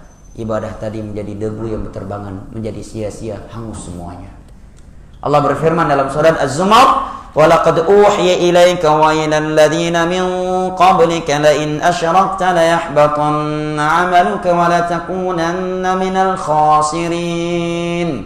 Dan sungguh telah diwahyukan kepada engkau dan kepada seluruh nabi-nabi sebelum engkau ancamannya jika engkau melakukan dosa syirik. Padahal para nabi dan para rasul itu sudah dijaga dari perbuatan syirik sebelum dan sesudah menjadi nabi. Tapi Allah mengancam kalau sempat berbuat syirik sekali saja, semua amalanmu, amaluka mudhaf, ya, al-mufradul mudhaf yufidul umum. Seluruh amalanmu akan hangus dan kelak kamu akan menjadi orang-orang yang merugi. Makanya kata para ulama, dai yang paling sayang buat umatnya, buat masyarakat adalah ustadz, adalah dai yang senantiasa membahas masalah akidah, masalah tauhid, bahaya syirik. Sedangkan dai, masya Allah, waktu 5 menit lagi ya, 5 menit lagi malam minggu kan panjang. Hah? Baik. Dai yang sayang pada umat pasti dia akan banyak bahas tauhid, bahas akidah.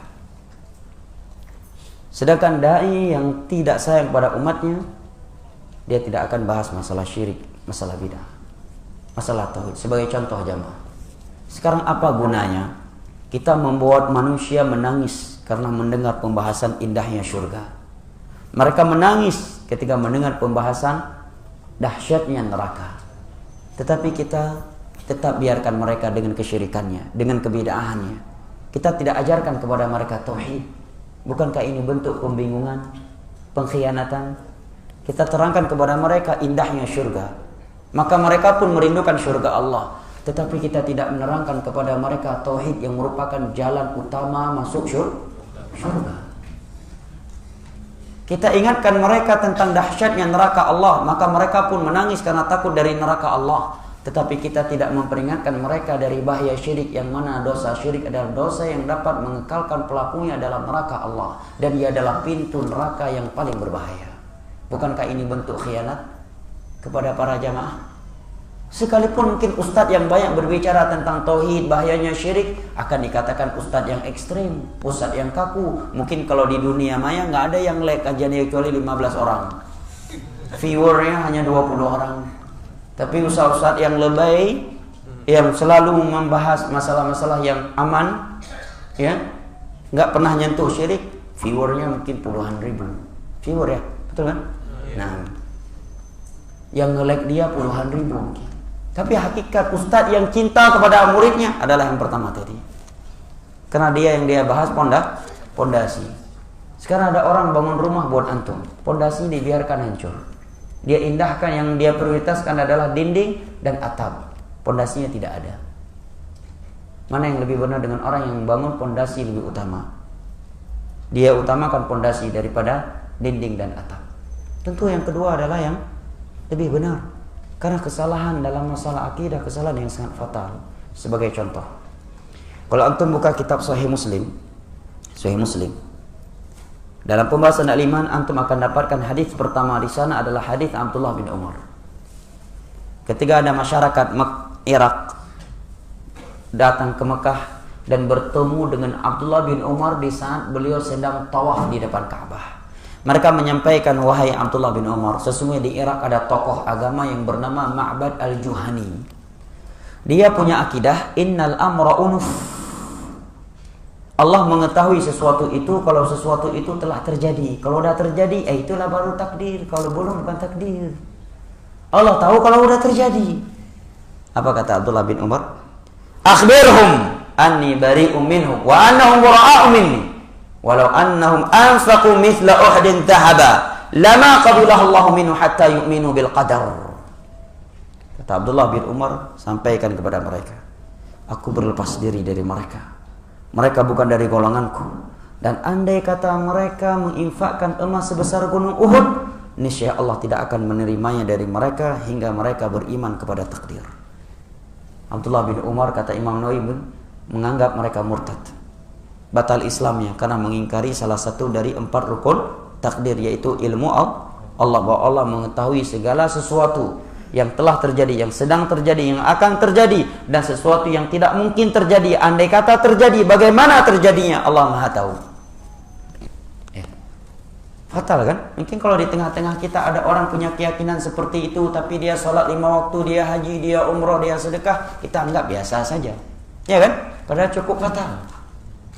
Contoh yang lainnya, penyimpangan yang sangat fatal dalam bab akidah, yang kita terkadang menganggapnya sepele, adalah akidah wahdatul adyan, akidah persamaan agama. bahwa orang-orang di luar Islam, saudara-saudara kita di luar Islam, kalau mereka berbuat baik, ikhlas karena Allah, juga akan dapat surga, akan masuk surga. Ini salah satu akidah pembatal Islam. Kenapa? Karena dia mendustakan firman Allah, kata para ulama, inna dina indallahil Islam. Wa may yabtaghi ghairal islami dinan fala yuqbala minhu wa huwa fil akhirati minal khasirin wa ma manahum an taqbala nafaqatum illa annahum kafaru billah. Tidaklah sedekah-sedekah mereka ditolak oleh Allah melainkan karena mereka masih kufur. Allah berfirman, innal ladzina kafaru min ahlil kitabi wal musyrikina fi nari jahannam khalidina fiha ulaika hum syarrul bariyah. Nabi menyatakan, ma min yahudiyyin wala nasraniyyin yasma'u bi thumma la yu'minu bi illa kana min ashabin nar. Tidaklah ada seorang Yahudi atau Nasara yang telah mendengar aku dibangkitkan oleh Allah sebagai nabi, kemudian dia tidak beriman kepada aku melainkan dia dari penghuni neraka. Hadis riwayat Imam Muslim dari Abu Hurairah radhiyallahu anhu. Secara akidah kita berkeyakinan demikian. Andai kata dia dan tetangga kita, masyarakat Indonesia, dia punya hak sebagai kafir dhimmi, kafir mu'ahad, kafir mustamin, tidak boleh ditumpahkan darahnya, harus dijaga kehormatannya, harus dijaga hartanya, ya kecuali dia kafir harbi. Tapi secara akidah tetap kita berkeyakinan lakum dinukum waliyadin, inna dina indallahil Islam, innal ladzina kafaru min ahlil kitabi wal musyrikina fi nari jahannam khalidina fiha ulaika hum syarrul bariyah. Ini kan akidah yang banyak orang jatuh ke dalamnya. Bahkan yang jatuh ke dalamnya sebagian mereka bertitel S1, S2, S3 yang belum S-telernya. Bahkan sebagian mereka bergelar profesor, itu akidahnya. Betul apa enggak? Sebagiannya profesor, akidahnya wahdatul adyan. Semua agama sama. Itu padahal salah satu akidah pembatal Islam menurut kesepakatan seluruh ulama Islam. Kata Syekh Muhammad bin Abdul Wahab dalam kitabnya Nawaqidul Islam. Batal kan? Akidah jemaah. Seorang yang enggak kuat akidahnya, kacau balau dia. Kacau. Aneh-aneh. Ya. Dan enggak kokoh dalam dakwahnya. Sekalipun mungkin orasinya bagus, tapi begitu kelirunya fatal-fatal. Contohnya misalkan ditanya arus itu makhluk ataukah bukan, tiba-tiba saya nggak tahu makhluk ataukah bukan. Apa artinya kalau nggak tahu? Berarti dia nggak tahu bahwa selain Allah adalah makhluk. Itu maknanya. Arus Allah atau bukan? Hah? Bukan. Selain Allah apa namanya? Makhluk. Adapun nama dan sifat Allah, Al-Quran adalah sifat Allah, bukan makhluk. Karena itu bukan selain Allah. Fatal kan? Makanya Nabi SAW dalam pemasangan, mana pertanyaan kekeliruan para sahabat dalam masalah akidah, Nabi nggak pernah bersikap basa-basi. Nabi selalu bersikap tegas, sekalipun di medan perang. Kalau udah kekeliruan akidah, tegas Nabi, nggak pernah basa-basi. Apa contohnya? Atau masih kuat duduk sampai jam berapa? Hah? Siapa yang paling jauh daerah? Coba tunjuk tangan. Antum, di mana daerah? Cirebon Timur. Berapa jam dari sini? 15 menit. 15 menit. Hah? Setengah jam. Ada yang lebih dari setengah jam? Hah, berapa jauh? Berapa jam? 1 jam, Masya Allah. Ini baru jauh. Kemana daerah? Hah? Brebes, Masya Allah. Biasanya sebelum hijrah jam 1 malam baru pulang ke rumah kalau malam minggu kan? Ya, sekali pulang ke rumah jam 1 malam minggu karena kajian, kan mantap. Hah? Sebelumnya kalau malam minggu pulang ke rumah jam berapa? Subuh. Masya Allah, terlaluan itu. Baik ya. Banyak poin lain yang sebenarnya masih perlu kita bahas, tapi saya sebutkan beberapa contoh lagi ya. Nabi kalau ada masalah keliru akidah, beliau tetap bersikap tegas dan tidak pernah basa-basi. Sebagai contoh, dalam riwayat Al-Imam Tirmidzi, kita akhiri dengan contoh ini. Ini contoh terakhir. Ya biasa kalau dari bilang terakhir, semangat ya, segar. Ini yang terakhir. Rupanya yang terakhir butuh disyarah waktu 1 jam lagi. Dari Abi Waqid Al-Laythi radhiyallahu anhu, beliau menyatakan kharajna ma'a Rasulillah sallallahu alaihi wasallam yauma Hunain wa nahnu hudatha wa ahdin bi kufr. فمررنا بسدرة للمشركين يعكفون عندها وينوطون بها إسلحتهم يقال لها ذات أنواط فقلنا يا رسول الله اجعل لنا ذات أنواط كما لهم ذات أنواط فقال سبحان الله إنها السنن إنكم تقولون كما قالت بنو إسرائيل ij'al lana ilahan kama lahum alihah. Jelas ya? Jelas? Jelas nggak? Hah? Suaranya jelas. Terjemahannya belum. Kata sahabat Abi Waqid Al-Laythi, di saat perang Hunain, kami ikut bersama Nabi ke perang Hunain. Dan di saat itu kami baru masuk Islam. Perang Hunain salah satu perang besar di dalam Islam. Jumlah kaum muslimin jauh lebih banyak dan jauh lebih kuat daripada kaum musyrikin, tapi kaum muslimin kalah. Ditegur oleh Allah karena sifat ujub di segi hati segelintir kecil para sahabat yang baru masuk Islam. Itu Allah abadikan dalam surat At-Taubah, wa yawma Hunainin id a'jabatkum kathratukum falam tughni 'ankum syai'an wa dhaqat 'alaykumul ardu bima rahabat thumma wallaytum mudbirin. Ya. Kata Abi Waqid Al-Laythi, di saat itu kami baru masuk Islam. Kami mendapati kaum musyrikin memiliki pohon bidara yang mereka keramatkan. Jadi kalau ada orang suka mengkeramatkan tempat-tempat tertentu, mereka salaf. Salafnya kaum musyrikin. Ya. Salafnya kaum musyrikin. Baik, karena salaf itu artinya pendahulu. Dia punya salaf. Salafnya Abu Lahab CS, ya.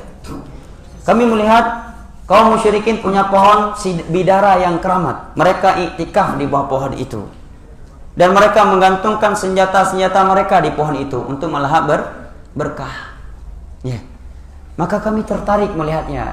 Lumrah karena baru masuk Islam. Sebelumnya musyrik. Kami pun meminta kepada Rasulullah, ya Rasulullah, yang mereka aja yang punya pohon keramat, kami mau juga. Buatkan dong buat kami satu pohon keramat. Minta siapa? Abu Waqid Al-Laythi dan beberapa sahabat lain yang baru masuk Islam. Nabi marah.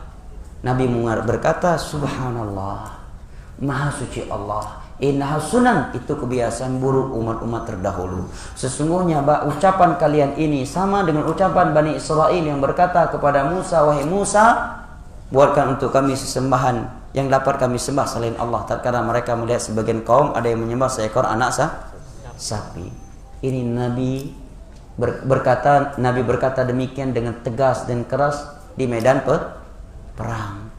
Nabi nggak bilang kepada para sahabat, biarin aja dulu, baru ngaji dia. Kita sekarang bersatu dulu. Kita ini lagi di jihad. Yang perlu kita perhatikan persatuan, persamaan. Kita harus jaga persatuan. Biar aja dulu yang syirik dikit. Biarin aja dulu masuk neraka. Kan itu artinya, ya kan? Biarin aja, yang penting kita bersatu dulu. Bersatu kita teguh, bercerai kita, berpecah kita, bercerai kita, apa? Nggak ada lagi istri.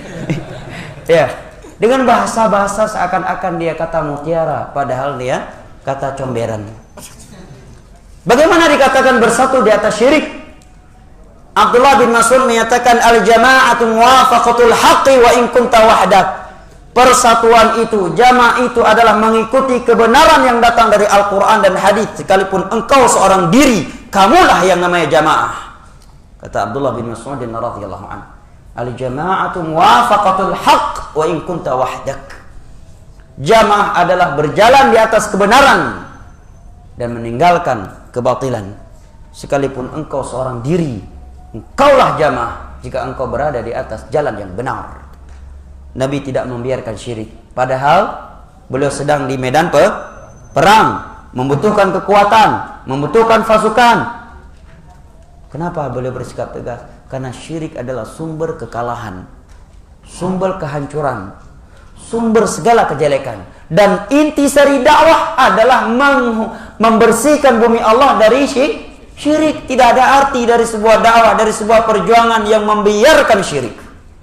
Ini yang aneh dari sebagian orang yang senantiasa menyuruh al-amru bil ma'ruf wan nahyi anil munkar. Kita harus semangat menegakkan ma'ruf, kita harus semangat nahyul munkar. Tetapi tauhid tidak pernah mereka bahas dan syirik tidak pernah mereka singgung. Padahal ma'ruf yang paling besar, yang pertama kali Allah perintahkan dalam Al-Quran adalah tauhid. Ya ayuhan nasu u'budu rabbakumul ladzi khalaqakum wal ladzina min qablikum la'allakum tattaqun. Ya. Wala taj'alu lillahi andada wa antum ta'lamun. Mungkar yang paling besar adalah Syirik, kata Syekh Muhammad bin Abdul Wahab dalam awal kitab Ushul Salasah beliau, wa a'zamu ma amara Allah bihi tauhidu wa a'zamu ma nahaa Allah anhu syirk, kata beliau. Perintah yang paling besar adalah tauhid dan larangan yang paling besar adalah syirik. Ma'ruf yang paling besar tauhid, mungkar yang paling besar adalah syirik. Kayak aneh, semangat al-amru bil ma'ruf nahi anil munkar, tapi syirik enggak pernah diingatkan. Pentingnya tauhid tidak pernah dibahas. Contoh lain, Nabi selalu bersikap tegas terhadap kekeliruan akidah. Ada seorang sahabat datang berkata, "Ya Rasulullah, lau masya Allah wa syi'ta." Kalau bukan karena Allah dan kehendakmu, kata sahabat ini, kalau bukan karena kehendak Allah dan kehendakmu, membaringkan kehendak Allah dengan kehendak Nabi sallallahu alaihi wasallam. Apa kata Nabi? "Aja'altani lillahi niddan?" Apakah kamu ingin menjadikan saya tandingan Allah? Padahal kata Syekh Albani dalam sebuah kaset ketika beliau menjelaskan hadis ini, sungguh bisa dipastikan tidak ada niat dari sahabat ini untuk menjadikan Nabi sebagai tandingan Allah. Nggak mungkin itu ada di hati para sahabat Nabi. Tetapi Nabi membawa kalimat beliau kepada konsekuensinya, sekalipun Nabi tidak memvonis dia dengan konsekuensi tersebut. Paham? Ini masalah yang sangat ilmiah, ya. Nabi bersikap tegas karena masalah akidah. Tetapi ketika ada sahabatnya yang keliru dalam bab ahkam, bab fikih, Nabi nggak bersikap keras. Bahkan terkadang Nabi tertawa, sekalipun Nabi tetap memperbaikinya. Sebagai contoh dalam Bukhari Muslim, Ammar bin Yasir, beliau menerangkan bahwa suatu hari beliau pernah diutus diberi tugas oleh Nabi. Ya, beliau diberikan tugas oleh Nabi, maka beliau pun pergi. Di tengah perjalanannya beliau junub, nggak ada air. Maka beliau ingat bahwa debu itu bisa menggantikan air. Air kalau untuk junub berarti harus disiram ke seluruh tubuh. Berarti kalau saya gunakan debu, maka kata beliau, fatabarraktu fi sa'idi kama tamarraqud dabbah. Aku pun berguling-guling di padang pasir seperti seekor hewan yang berguling-guling di atas debu padang pasir. Pulang aku ceritakan ke Nabi, wahai Rasulullah, aku junub, nggak ada air. Dan saya menganggap ini junub hadas besar. Dan aku ingat bab tayamum, tapi ini kan hadas besar. Maka aku analogikan ke mandi junub, maka aku pun berguling-guling di padang pasir. Nabi tertawa. Kemudian Nabi menyatakan, innama yakfika an taqula biyadayka hakadha. Wahai Ammar, padahal cukup kamu tepukkan kedua telapak tanganmu ke debu, kemudian kamu usap ya atasnya, kemudian wajahmu, selesai. Nabi nggak marah, malah ketawa. Nabi nggak bilang, makanya lo semangat ngaji lo, minggu kemarin udah dibahas bab tayamum, kemana lo, makanya lo yang rajin ngaji lo, bahlul lo. Enggak, Nabi nggak marah, malah ketawa. Walaupun setelah itu Nabi perbaiki, Nabi ajarkan. Karena bab akidah, bukan bab akidah, tapi sahabat tadi Abi Waqid al-Laythi baru masuk Islam, baru ngaji. Bukan sekedar baru ngaji, tapi baru masuk Islam. Di medan perang, langsung Nabi katakan, innahas sunan, subhanallah, maha suci Allah. Ini adalah kebiasaan buruk umat terdahulu. Ucapan kalian ini sama dengan ucapan Yahudi dan Nasrani kepada Nabi Musa alaihissalam, Bani Israel. Tegas. Demikian juga sahabat tadi yang menyatakan, masya Allah wa syi'ta. Nabi langsung menyatakan, aja'atani lillahi niddan. Kamu ingin menjadikan aku sebagai tandingan Allah? Langsung bersikap tegas. Ya. Karena kekeliruan akidah. Contoh lain adalah seperti Abdullah bin Umar tadi. Di depan Ka'bah beliau berteriak ketika mendengar ada orang yang berkata, innal amra unuf. Allah mengetahui sesuatu kalau sesuatu itu telah terjadi. Di depan Ka'bah beliau teriak dengan teriakan yang telah kita dengar tadi. Tidak ada murid-murid beliau yang mengingkarinya. Mungkin kalau murid-muridnya adalah generasi micin, akan menyatakan, wahai Umar, yang hikmah dakwah itu yang lembut, yang santun. Jangan suka menyela-nyalain orang lain. Jangan terlalu cepat menyesat-nyesatkan orang lain. Wahai Abdullah bin Umar, kita harus cinta damai. Kita jaga hati orang. Jangan merasa diri paling benar. Nah, ini generasi micin. Akibat nggak belajar akidah, bukan bersyukur ada yang menerangkan akidah yang sesat agar dia bisa meninggalkannya. Ya. dan menerangkan kesesatan orang yang sesat itu bentuk rahmat buat orang yang sesat itu sendiri, agar tidak semakin banyak dosa orang yang akan dia pertanggungjawabkan di hari kiamat. Allah menyatakan wala yahmilunna awzarahum kamilatan yaumal qiyamah wa min awzaril ladzina yudhillunahum bighairi ilm. Sesungguhnya orang-orang yang menyesatkan manusia dengan fatwa mereka, dia akan mempertanggungjawabkan dosanya sendiri sempurna di hari kiamat dan dosa orang-orang yang telah ia sesatkan tanpa ilmu.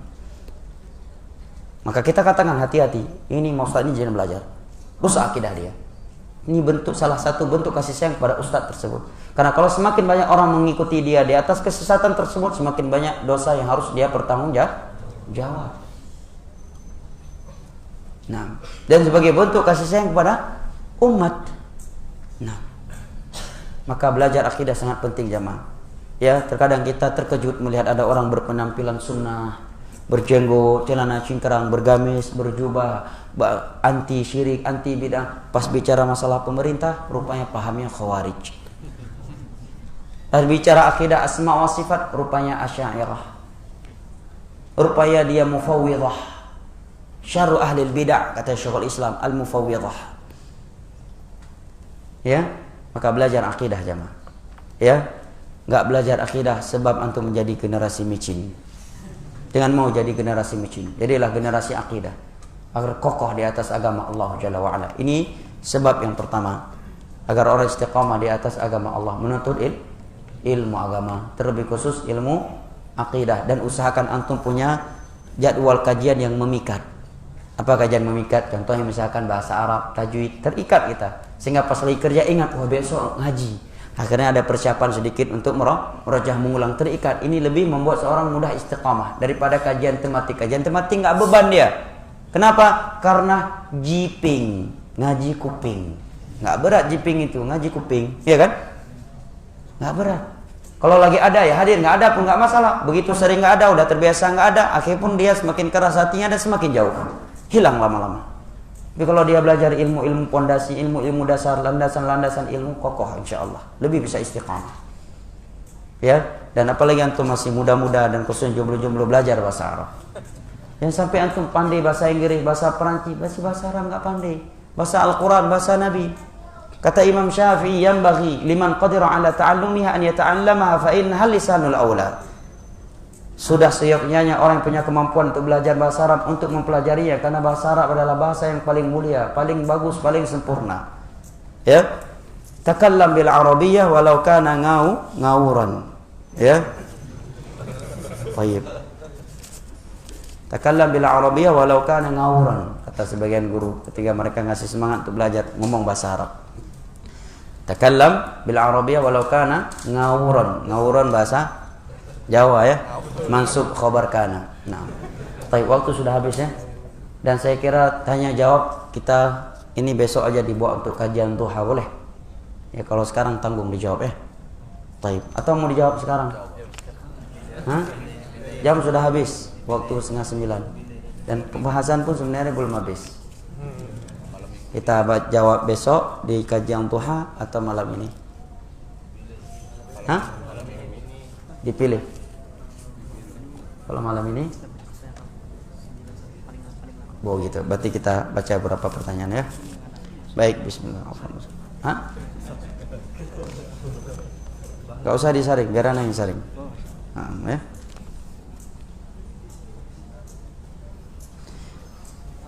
Assalamualaikum Ustaz, saya mau bertanya bagaimana cara menanamkan ilmu tauhid kepada anak. Anak sudah masuk usia 9 tahun, dia sudah mulai sekolah. Di sekolah berkawan dengan teman-teman yang suka berkata kasar, jorok, bernyanyi-nyanyi. Anak pun terbawa-bawa. Yang pertama yang salah adalah Anda. Udah tahu lingkungan kayak gitu. Sekolah kayak kenapa dimasukkan ke sekolah seperti itu? Cari sekolah sunnah.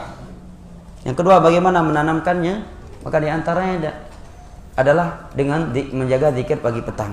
Kemudian kita terjemahkan isi zikir tersebut. Seperti Nabi meruqyah Hasan Husain setiap sore dengan ruqyah u'idzukuma bikalimatillahi tammah min syaitanin hamah wa min ainin lamah wa min syarri ma khalaq. Aku lindungi kalian dengan kalimat-kalimat Allah yang sempurna dari syaitan yang menakutkan, dari ain yang menyakitkan, dan dari segala kecelakaan yang telah Ia ciptakan.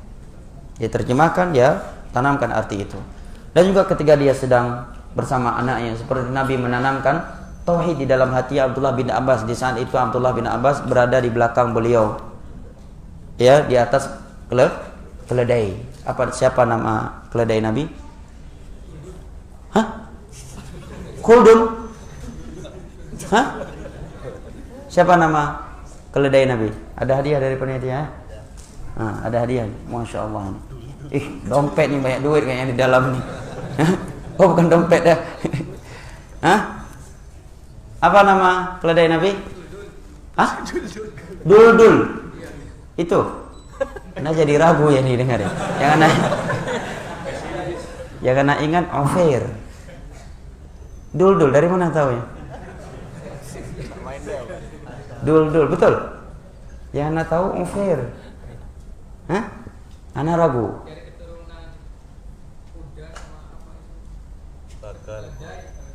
Hah? Ofer namanya. Taib ya. Abdullah bin Abbas diboncengi oleh Nabi di atas keledainya. Kemudian Nabi menyatakan, ya gulam, inni u'allimuka kalimat. Wahai anak kecil, aku akan ajarkan kepadamu beberapa kalimat yang ringan. Yang pertama kata Nabi, ihfazillah yahfazka. Ihfazillah tajidhu tijahak. Jagalah Allah, Allah akan menjagamu. Jagalah Allah, Allah akan berada di hadapanmu. Idza sa'alta fas'alillah. Jika engkau memohon, memohonlah kepada Allah. Wa idza sta'anta fasta'in billah. Kalau engkau meminta pertolongan, mintalah kepada Allah. Wa'lam anna al-ummata law ijtama'u 'ala an yanfa'uka bi syai'in lam yanfa'uka illa bi syai'in qad kataballahu laka wa law ijtama'u 'ala an yadhurruka bi syai'in lam yadhurruka illa bi syai'in qad kataballahu 'alaik wa jaffatis suhuf rufi'atil qalam wa jaffatis suhuf. Jika engkau meminta, mintalah kepada Allah. Jika engkau memohon pertolongan, memohonlah kepada Allah. Dan ketahuilah, andai kata seluruh manusia berkumpul untuk memberikan kebaikan untukmu, itu tidak akan terjadi kecuali dengan sesuatu yang telah Allah takdirkan. Dan jika mereka berkumpul untuk memberikan mara bahaya kepadamu, itu juga tidak akan terjadi kecuali sesuai dengan takdir Allah.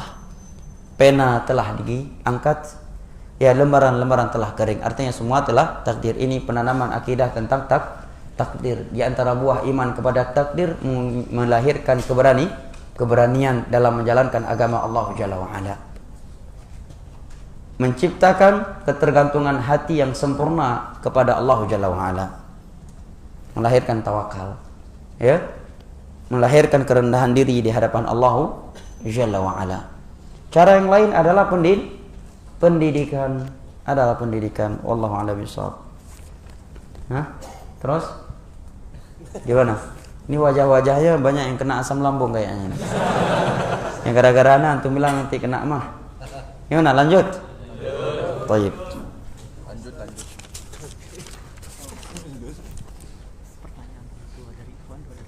Dua dari ikhwan. Dari mana kita tahu yang dari akhwat? Tadi yang dari akhwat yang pernah kasih. Ini dari akhwat. Kok bisa tahu antum ini dari akhwat? Lisannya rapi? Enggak juga nih. Tadi ada panitia dari itu. Ini ya. Kalau dari akhwat rapi gitu, enggak kayaknya. Assalamualaikum Ustaz. Masya Allah, dermawan kali ini, Des. 2 halaman kertasnya, tapi tulisannya pendek aja. Menunjukkan keseriusan dan perjuangan serta pengorbanan. Walaupun dengan selembar kertas. Semoga Ustadz dan keluarga diberikan kesehatan dan nikmat iman serta seluruh ikhwan dan akhwat tetap dalam hidayah Allah Azza wa Jalla. Amin ya Rabb. Afwan Ustadz, ana tidak mengerti hadis seseorang akan dikembalikan ke tempat asalnya. Minha khalaqnakum wa fiha nu'idukum. Ke neraka atau ke surga ya? Lalu kerjakanlah amalan kebaikan karena seorang akan didekatkan dengan apa yang sering ia kerjakan. Mohon penjelasannya. Satu lagi Ustadz, afwan, mohon ridhonya karena banyak jamaah yang memfoto Ustadz diam-diam. Ya lebih baik nggak usah difoto, rusak nanti HP-nya, kecuali artis. Ya, untuk apa antum foto anak? Kurus, kerempeng, hitam lagi. Kecuali orang ganteng, lain dikit, ya kan? Baik. Dan tidak ada manfaatnya juga. Jawabannya barakallahu fiik, yang dimaksud adalah dia diciptakan dari asalnya adalah dari tanah. Minha khalaqnakum wa fiha nu'idukum. Dari tanah kami menciptakan kalian, maka kami kembalikan kalian menjadi tanah kembali. Ada apa nih maksud dengan kalau dia terbiasa melakukan sesuatu maka dia akan mati dengan itu? Itu bukan hadis, itu ucapan ulama. Di antara yang saya hafal adalah ucapan Abdurrahman As-Sa'di dalam kitab Taisir Karimur Rahman, kata beliau, "Man kana 'ala syai'in i'tada 'alaihi wa man i'tada 'ala syai'in mata 'alaihi wa man mata 'ala syai'in bu'itsa 'alaihi." Barang siapa yang sering melakukan sesuatu, maka dia akan terbiasa dengan sesuatu itu. Barang siapa yang sudah terbiasa dengan sesuatu, maka dia akan mati di atas sesuatu itu. Dan barang siapa yang mati di atas sesuatu, maka dia akan dibangkitkan di atas sesuatu itu. Ini mana yang benar? Di antara dalil yang menerangkan makna ini adalah hadis riwayat Imam Muslim dari Jabir bin Abdullah radhiyallahu anhu. Nabi bersabda, "Yub'atsu kullu 'abdin 'ala ma mata 'alaihi." Setiap orang itu akan dibangkitkan sesuai dengan kondisi matinya. Nah, barakallahu fiik. Lanjut. Kok lanjutnya agak syahdu gitu? Lanjut ya. Baik. Assalamualaikum warahmatullahi wabarakatuh. Waalaikumsalam warahmatullahi wabarakatuh. Ustaz, bagaimana hukumnya atau baiknya jika kita terlanjur bekerja di tempat yang sangat berbeda dalam manhaj dan akidah? Jazakallah. Adapun masalah bekerja tidak ada masalah. Itu masalah duniawi ya. Jangan menyempitkan sesuatu yang luas. Ya, khawatir ya kamu bergebu-gemu di awal saja seperti itu. Setahun sudah seperti itu, akhirnya nggak sanggup, malah nanti kembali melakukan, bahkan akan melakukan yang lebih parah dari itu. Ali bin Abi Thalib pernah bekerja pada kurma orang Yahudi. Salman Al-Farisi bekerja pada kurma yang pohon-pohon kurma orang Yahudi. Muamalah duniawi tidak masalah. Hanya saja kalau ditanya nasihat, kalau dia mendapatkan pekerjaan yang di situ bisa lebih nyaman agamanya, ya dia lebih bisa menyelamatkan akidahnya, maka itu lebih baik. Tapi dari sisi hukum maka tidak mengapa selama pekerjaan itu adalah pekerjaan yang halal. Barakallahu fiik. Cukup ya? Nah, cukup katanya. Saya kira sampai di sini. Ini ada hadiah ini. Apa kesimpulan kajian hari ini? Antum, siapa namanya? Aldin. Dari mana? Dari Cirebon Timur. Cirebon Timur. Udah nikah? Belum. Kasihan deh lu. Allah yuzawijak, ya. Allah yuzawijak. Semoga Allah berikan untuk antum pasangan istri yang salehah. Coba sebutkan kesimpulan kajian hari ini. Menurut saya yang saya dengar, jangan menurut Anda, menurut kajian tadi. kajian ini yang saya dengar kesimpulannya bahwa setelah mendengar kajian tahu tentang pembahasan tentang tauhid dan tadi kisah-kisah para sahabat dan apanya ini? Kesimpulannya apa? Kesimpulan itu iya. simple, padat, mencakup. Itu namanya kesimpulan. Tauhid itu adalah fondasi yang harus dipelajari oleh setiap muslimin dan setiap muslimin harus mengerti bahwa tauhid itu penting dan mengerti bahaya kesyirikan. Toh itu satu jam lebih Anda ngomong, cuma itu kesimpulannya.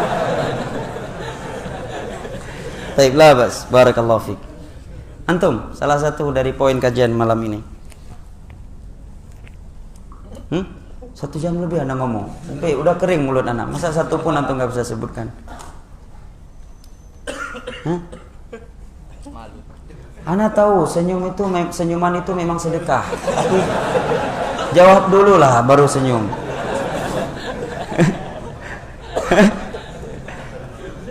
Memang betul Nabi bilang inna tabassumaka ala wajhi akhika sadaqah. Senyuman engkau di depan wajah saudaramu adalah sedekah. Tapi saya perlu jawaban dulu, bukan senyuman dulu.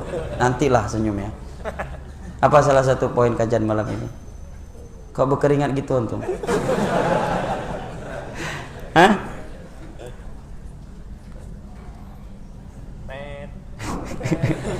Apa salah satu poin kajian malam ini? Jangan cekek leher ya, kecekek nanti. Antum, rupanya nampak juga ya. Antum kira udah nggak nampak ya? Duduk di belakangnya. Apa salah satu poin kajian malam ini? Sangat bagus. Apa yang sangat bagus? Salah satunya. Hah? Bahwa akidah itu harus tegakkan. Ini yang disebutkan oleh saudara ini tadi. Nyontek dong. Taib. Labas. Barakallahu fiik. Taib. Belakang. Mana nih wajah-wajah yang Taib. Antum peci merah. Antum jangan buka pecinya. Coba sebutkan salah satu poin kajian malam ini. Harus istiqomah, simple, padat, hemat, paket hemat. Harus istiqomah apanya? Harus istiqomah. Harus istiqomah di atas jalan yang benar ya. Labas, singkat, padat, paket hemat. Baik, antum.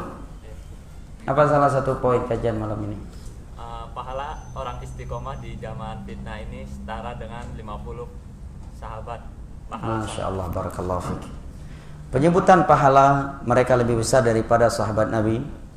Apakah menunjukkan dia lebih mulia daripada sahabat Nabi? Itu. Hah?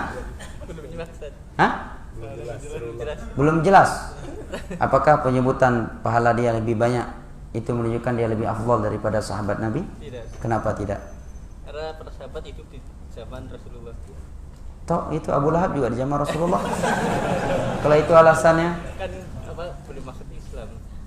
keutamaan sahabat tidak bisa dikalahkan oleh orang datang setelah mereka. Masya Allah, barakallahu fiik. Taib. Coba sebutkan salah satu contoh bahwa Nabi Shallallahu Alaihi Wasallam selalu bersikap tegas terhadap kekeliruan dalam bab akidah. Yang paling belakang, bajunya warna apa itu? Pink, masya Allah.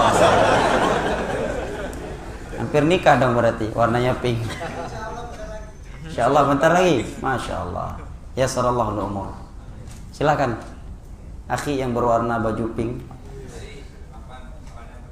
Masya Allah.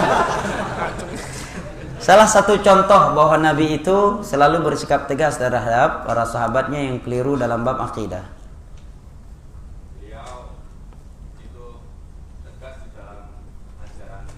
Itulah yang saya tanyakan. Contohnya apa? Contohnya apa?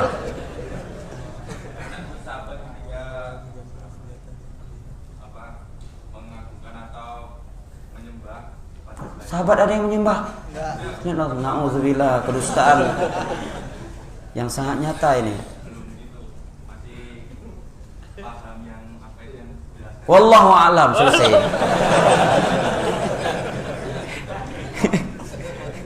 Antum yang pakai kacamata di kaca, pakai kacamata. Ayo. Ini yang di dalam, bukan antum yang di dalam. Antum. Silakan. Ayo, coba sebutkan salah satu contohnya.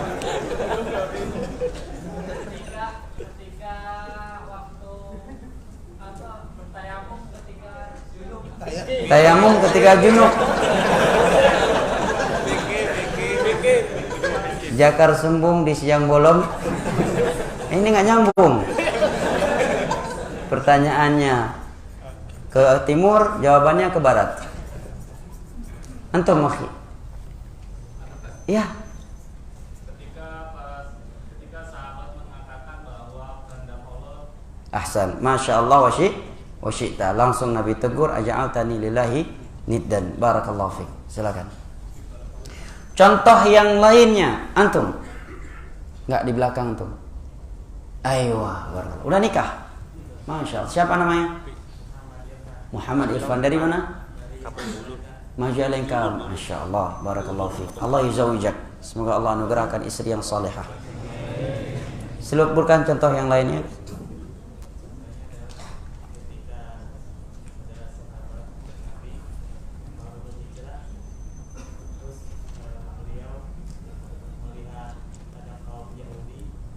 Melihat kaum Yahudi. Hah?